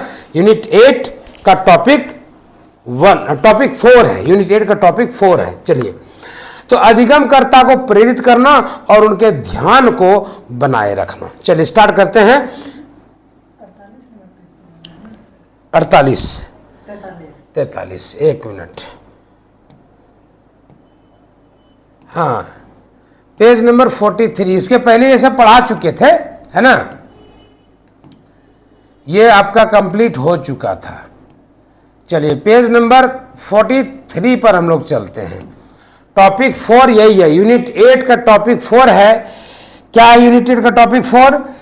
कि लघु समूह एवं बृहत समूह, अनुदेशन के उपागम। ठीक है, तो लघु समूह अनुदेशन दृष्टिकोण क्या है ना, ये जानना हम लोग को कि लघु समूह अनुदेशन दृष्टिकोण क्या है ना। तो एक छोटे समूह की सेटिंग से छात्रों को भाग लेने में अधिक सहजता महसूस हो सकती है। छोटे समूह में निर्देश शिक्षकों को छात्रों का अधिक बारीकी से निरीक्षण करने और उनके साथ काम करने की क्या देता है? अनुमति देता है। और शिक्षक छात्र अनुपात कम होने के कारण शिक्षकों के पास शक्तियों और चुनौतियों का मूल्यांकन करने और छात्रों की जरूरतों को पूरा करने के लिए अनुरूप पाठ प्रदान करने के लिए अधिक समय होता है ना। वृहत समूह अनुदेशन दृष्टिकोण की जब बात करेंगे तो वृहत समूह में, वृहत का मतलब ही क्या होता है? वृहत मतलब बड़ा, है ना। वृहत समूह में शिक्षण मुख्य रूप से शिक्षक केंद्रित होता है। याद रखिएगा, ये प्रश्न पूछ सकता है आपसे कि वृहत समूह में शिक्षण मुख्य रूप से क्या होता है? शिक्षक केंद्रित होता है। और यदि वह संवादात्मक नहीं है, संवाद अगर स्थापित नहीं हो पा रहा है, तो सीखने में क्या हो सकता है? बाधा आ सकता है, सीखने में बाधा आ सकता है। छोटे समूह में शिक्षण, यह क्या होता है? छोटे समूह में यह विद्यार्थी केंद्रित, शिक्षार्थी केंद्रित है और शिक्षार्थी को सक्रिय मोड में, मतलब एक्टिव मोड में रहना होता है। किस मोड में? एक्टिव मोड में रहना होता है। चलिए, सूत्रधार और छात्र मिलकर क्या करते हैं? व्याख्यान तैयार करते हैं, लेक्चर तैयार करते हैं, है ना, क्या करते हैं तैयार, लेक्चर तैयार करते हैं। कौन कौन, तो सूत्रधार और छात्र, ये दोनों मिल करके, और छात्रों को विषय वस्तु पर बातचीत करने के लिए प्रोत्साहित किया जाता है। ठीक है, आगे देखिए, वृहत समूह के कक्षाओं को पढ़ाना। ठीक है, आज यूनिट 8 समाप्ति की ओर है। ठीक, अब बचेगा हम लोग के पास 4 यूनिट, 9, 10, 11, 12।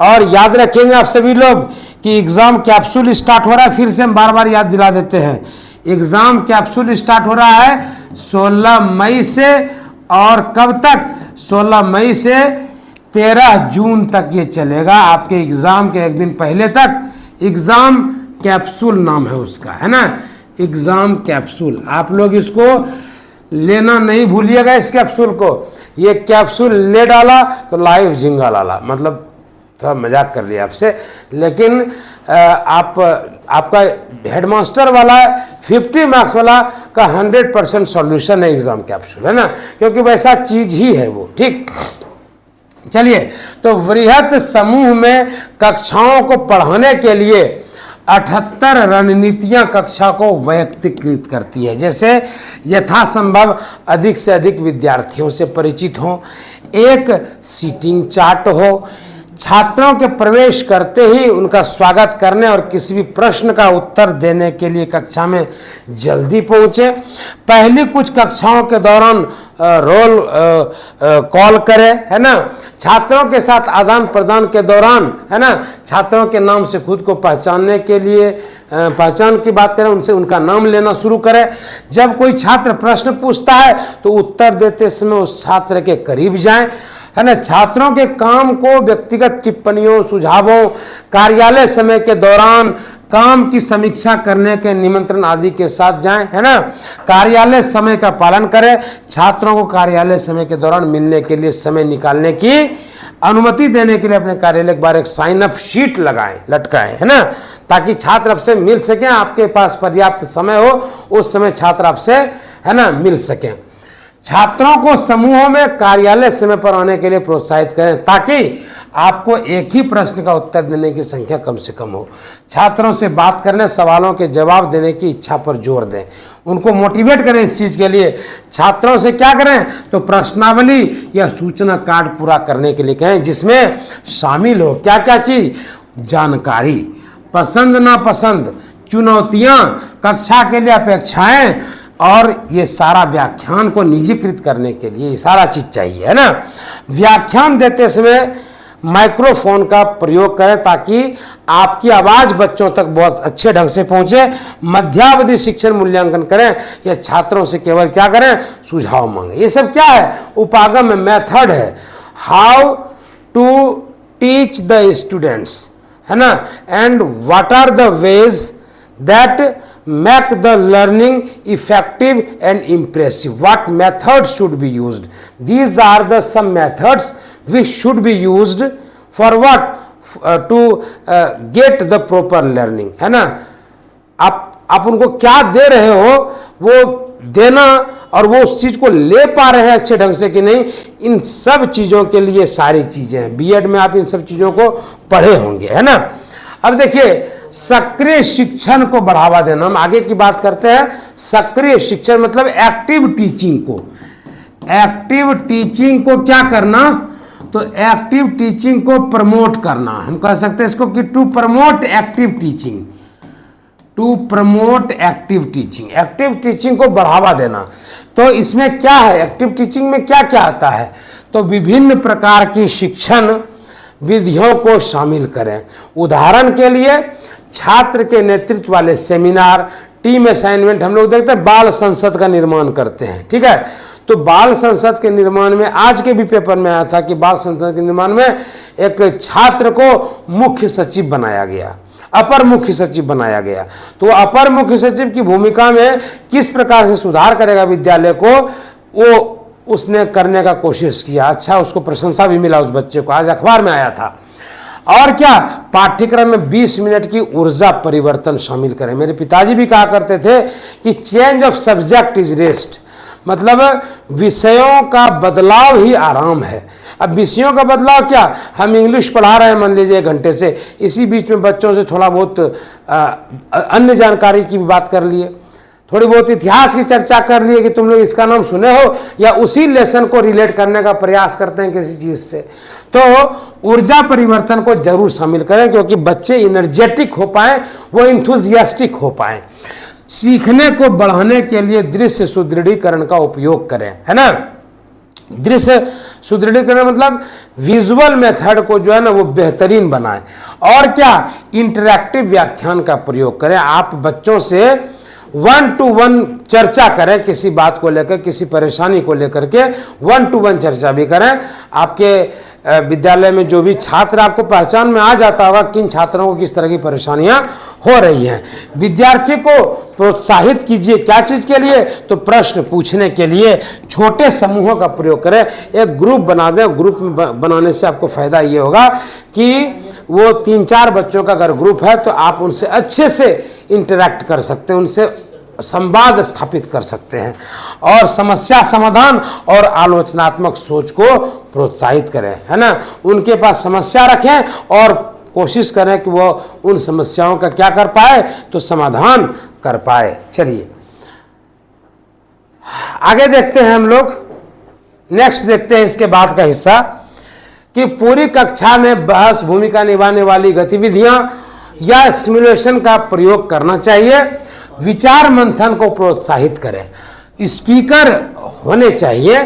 छात्रों को लिखित प्रश्न पूछने के लिए प्रोत्साहित करें। अगली कक्षा के पहले 10 मिनट के दौरान उत्तरों पर चर्चा करें, है ना। प्रश्नों की मात्रा और गुणवत्ता के आधार पर प्रश्न सबमिट करने के अतिरिक्त क्रेडिट प्रदान करें। साथियों को प्रतिक्रिया को प्रोत्साहित करें। ये नोट्स बनाने में शिक्षक बंधु पूरा का पूरा समय जाता हम लोग का, क्योंकि किसी एक किताब में ये मिलता नहीं एक्चुअली। ये कई सारे किताबों का मिश्रण है, कुछ इग्नू के मटेरियल्स है, कुछ इधर के, कुछ उधर के, कुछ इस यूनिवर्सिटी का, कुछ वहाँ का, तो बहुत मेहनत हम लोग करते हैं इसके लिए, ठीक है। और आप विश्वास कीजिए, हम रोज बोलते हैं, एक ही बात को बोलना अच्छा भी नहीं लगता, कि हम लोग आपके लिए 16 से 17 घंटे मेहनत करते हैं। इस मेहनत का फल हम लोग को मिलना चाहिए, और आप सेशन को शेयर करेंगे। आप जितना शेयर करेंगे, जितना ज़्यादा, उतना ज़्यादा हम लोग को अच्छा लगेगा। ज़्यादा लोग जुड़ेंगे, हमको पढ़ाने में बहुत मजा आएगा। चलिए आगे देखते हैं। कक्षा भागीदारी को बढ़ावा देना, है ना। मतलब कक्षा में बच्चों को भागीदार बनाना, साझेदार बनाना उनको, है ना। तो इससे फायदा क्या होगा बच्चों को, कि बच्चे जो है वो बेहतरीन संवाद स्थापित करके अधिगम को वो संपूर्ण प्राप्त कर सकेंगे, है ना। लर्निंग को वो संपूर्णता के साथ प्राप्त कर सकेंगे, ये फायदा होगा। तो ऐसे प्रश्न पूछे जिनमें हाथ दिखाने की आवश्यकता हो। यस सर, मैं इस काम को कर सकता हूं, ठीक है। सीधे प्रश्न पूछें। सर्वेक्षणों का प्रयोग करें, डायट का प्रयोग करें, त्रय का प्रयोग करें, छोटे समूहों का प्रयोग करें, थिंक पेपर शेयर तकनीक का उपयोग करें, है ना। और विशेष कक्षा के साथ अपनी प्रक्रियाएं साझा करें। कैसे, तो समूहों का उपयोग करते समय समूह के प्रत्येक सदस्य को यह समझना चाहिए कि वे समूह के अन्य सदस्यों के लिए जिम्मेवार हैं। व्याख्यान के बीच में रुकें। लेक्चर जब आप दे रहे हैं तो रुकें और छात्रों से किसी सिद्धांत या परिभाषा को स्पष्ट करने, या जो अभी कहा गया उसको सारांश बताने को कहें। इससे फायदा ये होगा कि जो बच्चे हल्ला गुल्ला कर रहे हैं, परेशान कर रहे हैं, इधर उधर ध्यान दे रहे हैं, वो किसी छात्र से अगर आप पूछ देते कि हम बताओ तुमको क्या समझाए इसमें, तो वो बच्चा जो है वो सारा क्लास अटेंटिव हो जाता है। उसको लगने लगता है कि अगला बारी मेरा भी हो सकता है, इसीलिए वह शिक्षक के व्याख्यान को, लेक्चर को ध्यान से सुनने लगता है, ठीक है। विद्यार्थियों से 2 या 3 के समूह में प्रश्नों को उत्तर देने या सामग्री प्रस्तुत करने को कहें। व्याख्यान कक्ष के पीछे छात्रों या छात्रों के समूह को बुलाएं, ताकि वे क्या कर सकें, जान सकें कि आपसे छिप नहीं सकते, है ना। जैसे जैसे सेमेस्टर आगे बढ़ता है, छात्रों को नए लोगों के साथ काम करने के लिए प्रोत्साहित करें, है ना। अब देखिए यहाँ पर सेमेस्टर की बात इसलिए की गई है क्योंकि उच्च शिक्षा, निम्न शिक्षा, सभी की बात यहाँ पर चल रही है। ये केवल कॉलेज की बात नहीं हो रही। सेमेस्टर बोल दी, इसका मतलब कॉलेज नहीं हो गया, ये सेमेस्टर मतलब सत्र हो गया ये, ठीक है। तो ओपन एंडेड प्रश्न पूछे, ऐसे प्रश्न पूछे जिनके लिए छात्रों को निर्णय लेने और विकल्प चुनने की आवश्यकता हो, है ना। अब देखिए वैकल्पिक, ऑप्शनल जिसको हम लोग कहते हैं, वैकल्पिक शिक्षण विधियों के लिए विचार की बात करेंगे। तो पहला है कि छात्रों ने सेमिनार का नेतृत्व किया, टीम के कार्य, बुद्धिशीलता, है ना, श्रव्य दृश्य तरीके, ये ऑप्शनल मेथड है। और क्या, वक्ता, वर्गवाद विवाद, मतलब क्या, डिबेट, इसको क्या कहते हैं, डिबेट, क्लास डिबेट, वर्गवाद विवाद, भूमिका निभाना, किसी बच्चे को कोई रोल करने के लिए कह देगा तुम इस रोल को निभाओ, छोटे समूहों का प्रयोग करना, कंप्यूटर आधारित अनुदेश का प्रयोग करना, है ना, जानकारी को विद्यार्थियों को पूर्व ज्ञान से जोड़ना, ये सब ऑप्शनल मेथड है। व्याख्यान देने का जो है क्या है तरीका, आप जो लेक्चर दे रहे हैं, क्लास में पढ़ा जो रहे हैं, उसकी बात अब यहाँ पर की जा रही है कि व्याख्यान के मुख्य बिंदुओं की रूपरेखा प्रदान करें। आप जो पढ़ाने जा रहे हैं आप उसके बारे में बताएं। जैसे हम आपको आते हैं तो बताते हैं, यूनिट 8 का टॉपिक 1 ये था, टॉपिक 2 ये था। आपको याद होगा कि जब हमने इसको शुरू किया था, ठीक है, जब हमने इसको स्टार्ट किया था, तो स्टार्ट करने के बाद जो है हमने आपको कहा था, क्या कहा था हमने आपको, कि इस टॉपिक में, यूनिट 8 में इतने टॉपिक हैं, उन सब का आउटलाइन हमने बताया था। क्यों? ताकि आपको फ्रेम मिल सके कि हाँ, तो यूनिट 8 के अंदर इतने सारे टॉपिक को हमें कवर करना है, उसको ठीक ढंग से पढ़ना है, ठीक है। तो 50 मिनट की अवधि में 4 या 5 से अधिक मुख्य बिंदु शामिल ना करें, है ना। 50 मिनट का अगर क्लास है, 40 मिनट का अगर क्लास है, तो 4 या 5 से अधिक मुख्य बिंदु शामिल नहीं करने, फिर वो आउट ऑफ माइंड होने लग जाता है। एक प्रश्न या उदाहरण प्रस्तुत करके शुरुआत करें और प्रमुख बिंदुओं को स्पष्ट रूप से मौखिक रूप से चित्रित करें। अगला बिंदु या गैर मौखिक रूप से व्याख्यान के पास खड़े रहें, विस्तार के लिए मुद्रा को आराम दें। अपरिचित शब्दों या संदर्भों को बोर्ड या पारदर्शिता पर लिखे, मतलब जो वर्ड, न्यू वर्ड्स हैं उसको बोर्ड्स पर लिखिए, बच्चों को बताने का प्रयास कीजिए, है ना। और क्या, स्पष्टीकरण के लिए सामान्य अवधारणाओं के ठोस उदाहरण जोड़ें। प्रस्तुति के अंत में मुख्य बिंदुओं का सारांश प्रस्तुत करें। विद्यार्थियों को सोचने का समय दें और प्रतिक्रिया देने के वास्तविक अवसर दें। विषय और जानकारी के प्रति उत्साह दिखाएं। एक बार हम फिर से बीच में बोल देना चाहते हैं कि ये चैप्टर पूरी डिपेंडेंट है मेथड पर, टीचिंग मेथड पर, जिसको हम नाम दिया, क्या हमने, उपागम नाम दिया है ना।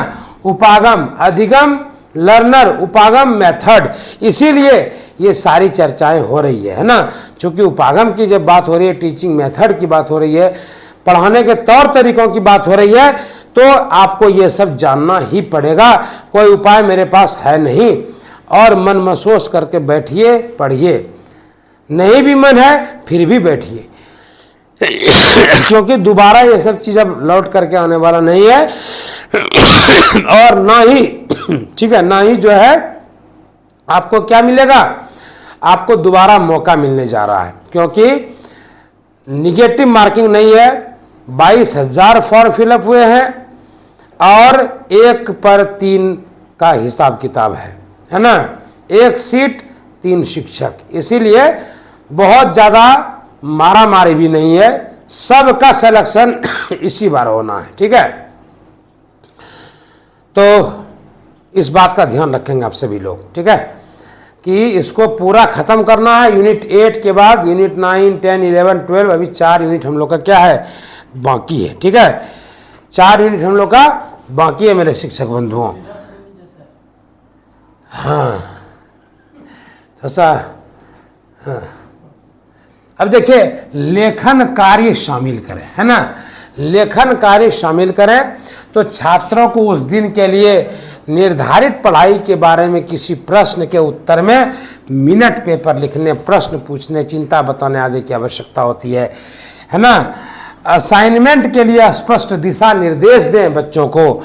ग्रेडिंग नीतियों को स्पष्ट बनाएं और देय तिथियों और वापसी तिथियों के संबंध में लिखित निर्देश प्रदान करें। लेखन कार्य तुरंत वापस करें। ओवरहेड प्रोजेक्टर की सहायता से कक्षा में, है ना, क्या करें, तो उच्च गुणवत्ता वाले प्रश्नों पर चर्चा करेंगे।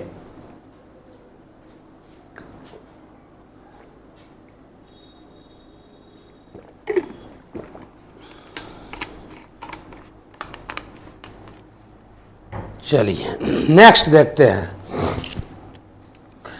ग्रेडिंग की आवश्यकता वाले असाइनमेंट की संख्या को कम करने के लिए छात्रों को समूहों में काम करने को कहें। व्याकरण, यांत्रिकी और संगठन को मत गिने। संतोषजनक या असंतोषजनक ग्रेड, है ना, निर्धारित करें। संगठन की जहाँ तक बात है तो छात्रों से सत्र के लिए एक पंक्ति को चुनने, परीक्षा देते समय, असाइनमेंट पूरा करते समय या लौटी हुई सामग्री एकत्रित करते समय उस पंक्ति में बैठने के लिए कहें।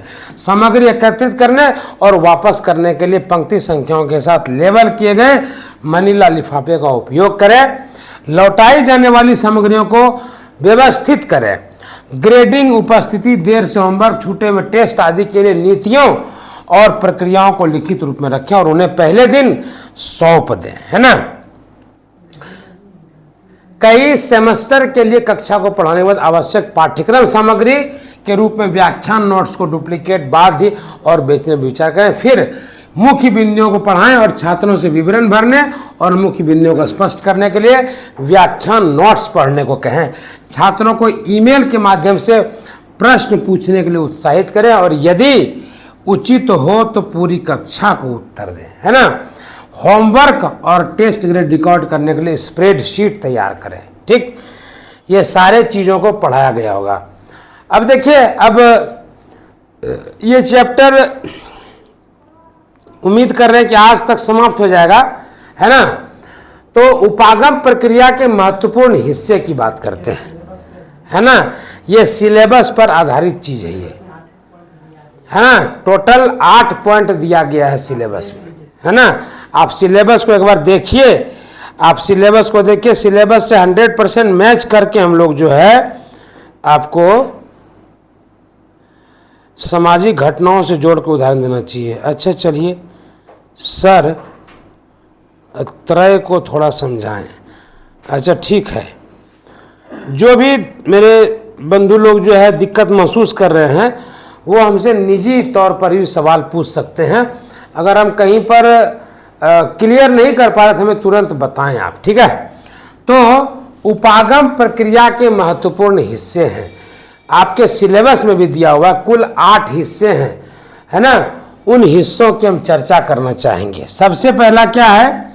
सबसे पहला है मस्तिष्क उद्वेलन, है ना। उपागम प्रक्रिया के महत्वपूर्ण हिस्से मस्तिष्क उद्वेलन, भूमिका निभाना सेकंड पोजीशन, नाटकीकरण थर्ड पोजीशन, समूह परिचर्चा फोर्थ पोजीशन, अनुरूपण एवं खेल फिफ्थ पोजीशन, वाद विवाद सिक्स्थ पोजीशन, प्रश्नोत्तरी सेवंथ पोजीशन और संगोष्ठी एट्थ पोजीशन। यानी ये सब हिस्सा है मेथड का, है ना, टीचिंग मेथड का।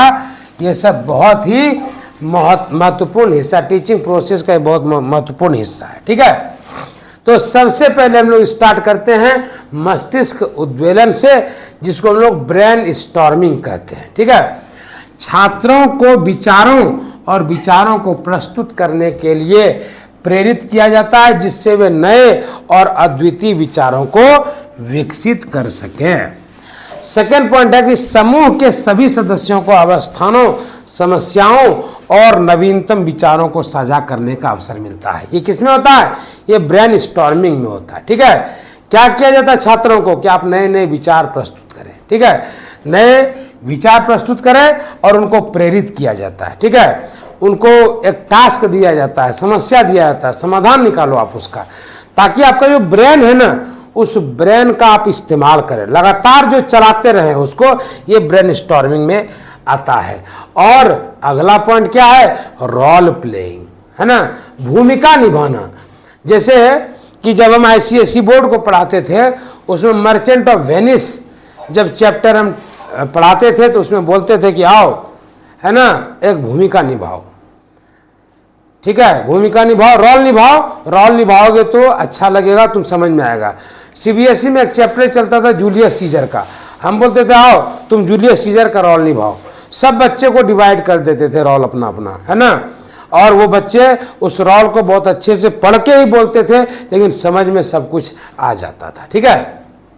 तो भूमिका निभाना की जब बात करेंगे, रोल प्लेइंग की जब बात करेंगे, तो विशेष भूमिकाओं के माध्यम से छात्रों को अवसर मिलता है अपने आप को क्या, अपने विचारों को साझा करने का, है ना, और प्रत्येक पहलू को जो है वो ये चीज रोल प्लेइंग जो है समझने में मदद कर सकता है। छात्र विभिन्न भूमिकाओं के माध्यम से अपने विचारों को व्यक्त करता है। देखते हैं नाटक में किसी बच्चे को महात्मा गांधी की भूमिका मिल जाती है, सुभाष चंद्र बोस की भूमिका मिल जाती है, तो ये भी एक बेहतरीन मेथड है किसी बच्चे को सिखाने का। उपागम का एक अच्छा ये प्रोसेस है, ठीक है। चलिए आगे देखते हैं समूह परिचर्चा, जिसको हम लोग ग्रुप डिस्कशन कहते हैं। कोशिश तो हमने भी की थी आपके साथ ग्रुप डिस्कशन की, लेकिन हमारे सभी भाभी हेडमास्टर साहब लोग जो है माइक को ही बंद नहीं कर पा रहे थे, इसकी वजह से मुझे बहुत परेशानी आ रही थी। तो हमने उसके बदले में 2 बजे से क्या चला दिया, तो MCQ सीरीज चला दिया। चलिए GD नहीं कर पा रहे हैं तो MCQ सीरीज चला दें, वो भी एक्सप्लेनेशन सहित, व्याख्या सहित, है ना, ताकि आप लोग को भरपूर लाभ हो। चलिए, तो समूह परिचर्चा भी जो है ये भी टीचिंग का एक बेहतरीन मेथड है। आप बच्चों से अगर अच्छा रिजल्ट लेना चाहते हैं तो आप उनके बीच में किसी टॉपिक को लेकर के समूह में परिचर्चा करवा दीजिए। जैसे हम भी करवाते हैं, कभी कभी हम करवाते हैं कि बता बच्चों, विज्ञान वरदान है या अभिशाप, ठीक है। कभी कभी हम करवाते हैं कि CBSE और बिहार बोर्ड, है ना, बिहार बोर्ड, इनमें से कौन अच्छा और कैसे अच्छा, तुमको उदाहरण के साथ बताना है, ठीक है। तो इन सब पर चर्चा परिचर्चा करने से जो है बच्चों में समझ विकसित होती है, ठीक है। तो ये तो हालांकि वाद विवाद का विषय हो गया, ठीक है ना, ये वाद विवाद का विषय है। क्वेश्चन आंसर ये भी एक बेहतरीन माध्यम है। जैसे हम कभी जब स्पोकन कराते हैं बच्चों को, तो स्पोकन में हमने कोई टॉपिक दे दिया बच्चों को, ठीक है, कि तुमको जो है अर्थक्वेक पर बोलना है ना, तुमको भूकंप पर 10 लाइन अपना विचार रखना है।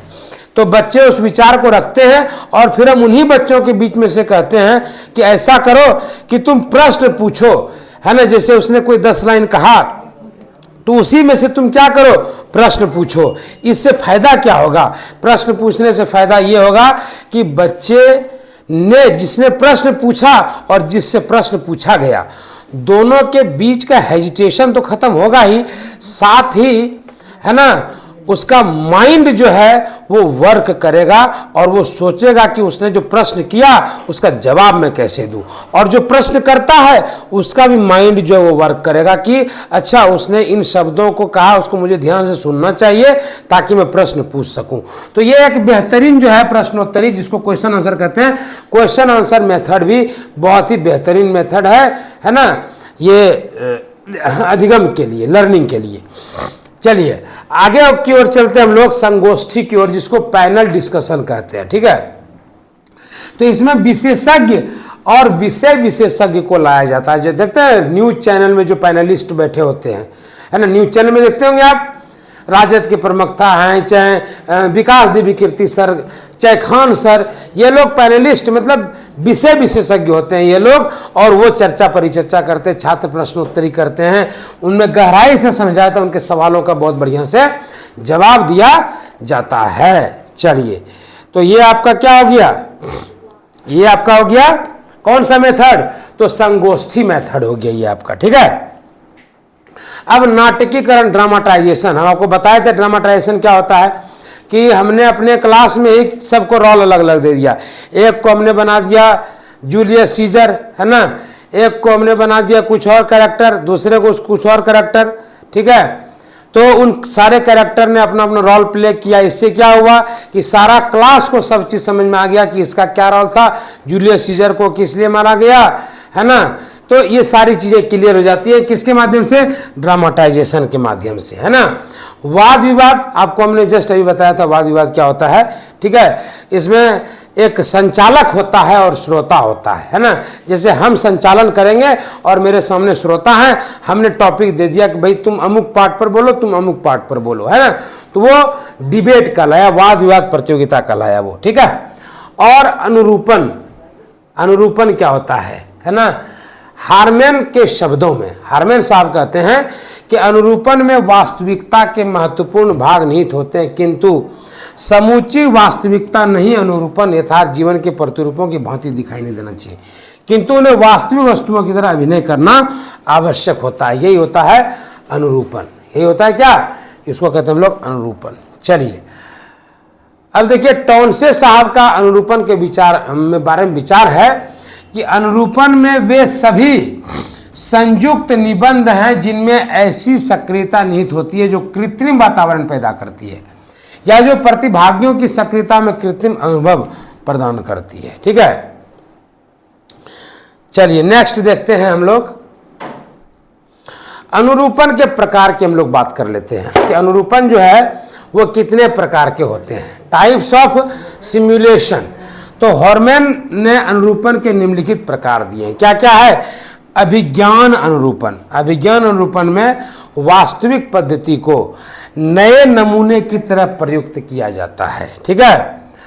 पुनरावृत्ति अनुरूपण जिसको रेप्लिकेशन स्टिमुलेशन कहते हैं, पुनरावृत्ति अनुरूपण में पद्धति के संचालित नमूने का प्रयोग साधारण वातावरण में किया जाता है और प्रयोगशाला अनुरूपण में, प्रयोगशाला अनुरूपण पुनरावृत्ति प्रयोगशाला में की जाती है जिसमें वास्तविक जीवन की विशेषताओं का प्रतिनिधित्व होता है, ठीक है। कंप्यूटर अनुरूपण क्या होता है, तो कंप्यूटर अनुरूपण के द्वारा वास्तविक पद्धति का सार प्रतिवेदन कंप्यूटर प्रयोग करके किया जाता है। और विश्लेषणात्मक अनुरूपण क्या होता है, तो विश्लेषणात्मक अनुरूपण में गणितीय नमूनों का प्रयोग होता है, ठीक है।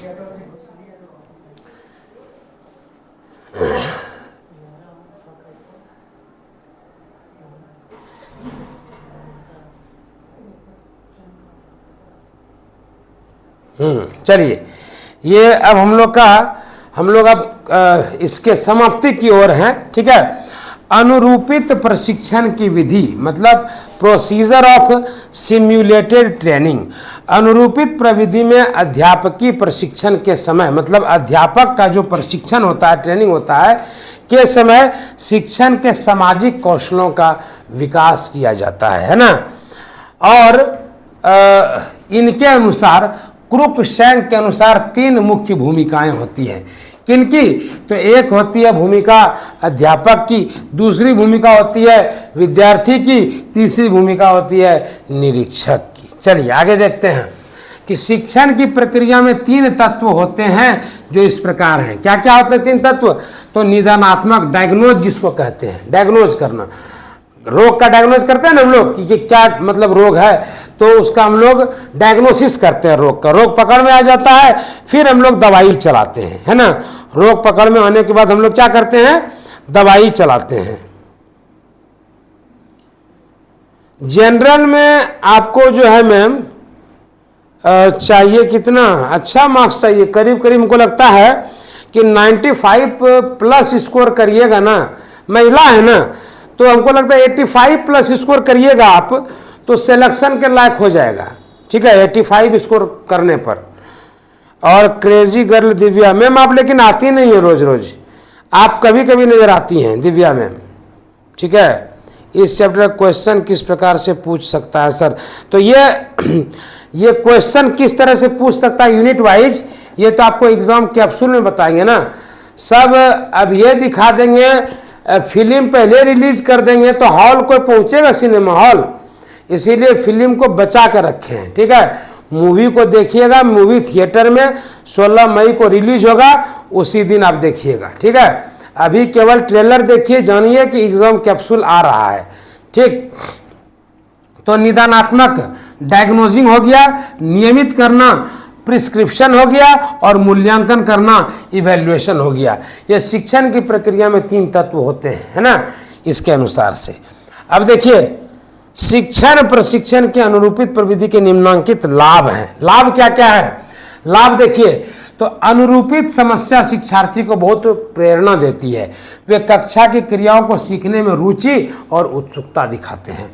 यह समस्या स्थितियों के अनुभव के लिए क्या है? उत्तम है।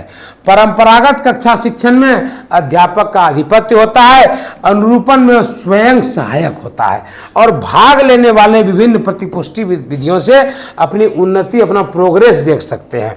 अध्यापक केवल मार्गदर्शक के रूप में क्या करता है?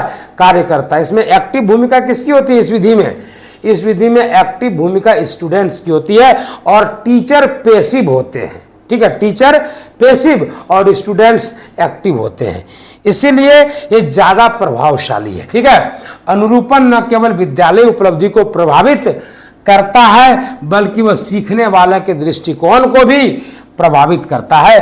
प्रशिक्षण प्राप्त करने वाले अध्यापक शिक्षण के प्रति अनुकूल दृष्टिकोण विकसित कर समझते हैं।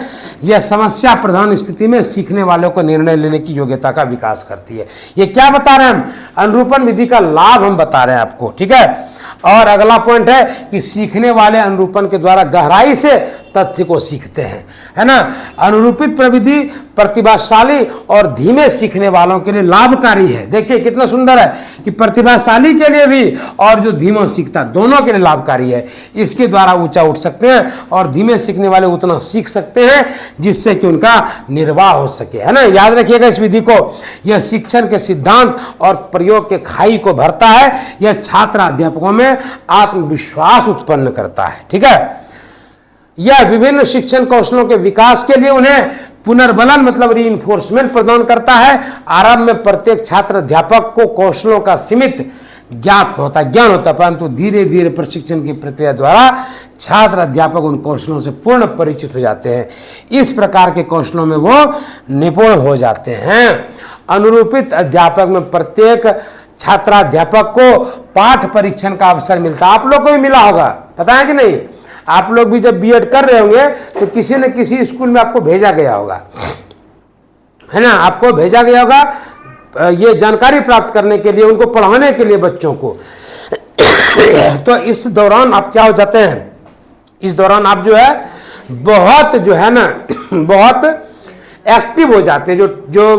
जो छात्र अध्यापक की भूमिका होते हैं वो बहुत ही एक्टिव हो जाते हैं। वो बहुत उनको प्रैक्टिकल नॉलेज हो जाता है उसी समय में। ठीक है, यह प्रत्येक को अध्यापन स्थितियों में जिम्मेदारी उठाने हेतु तैयार करता है। अनुरूपित शिक्षण की सीमाएं भी होती हैं। क्या सीमाएं हैं? तो जब प्रशिक्षण अनुरूपित प्रविधि का प्रयोग किया जाता है तो कुछ युवा स्कूल के विद्यार्थी की भूमिका निभाते हैं, कुछ लोगों को यह बुरा लगता है ना। ये लिमिटेशन है। जो विद्यार्थी निरीक्षक की भूमिका कर रहा होता है वह गलत रिकॉर्डिंग भी कर सकता है। अनुरूपण पाठ्यक्रम के सभी विषयों के लिए प्रयोग किया जा सकता है, कला और चित्रकला शिक्षण के लिए इसका प्रयोग नहीं किया जा सकता।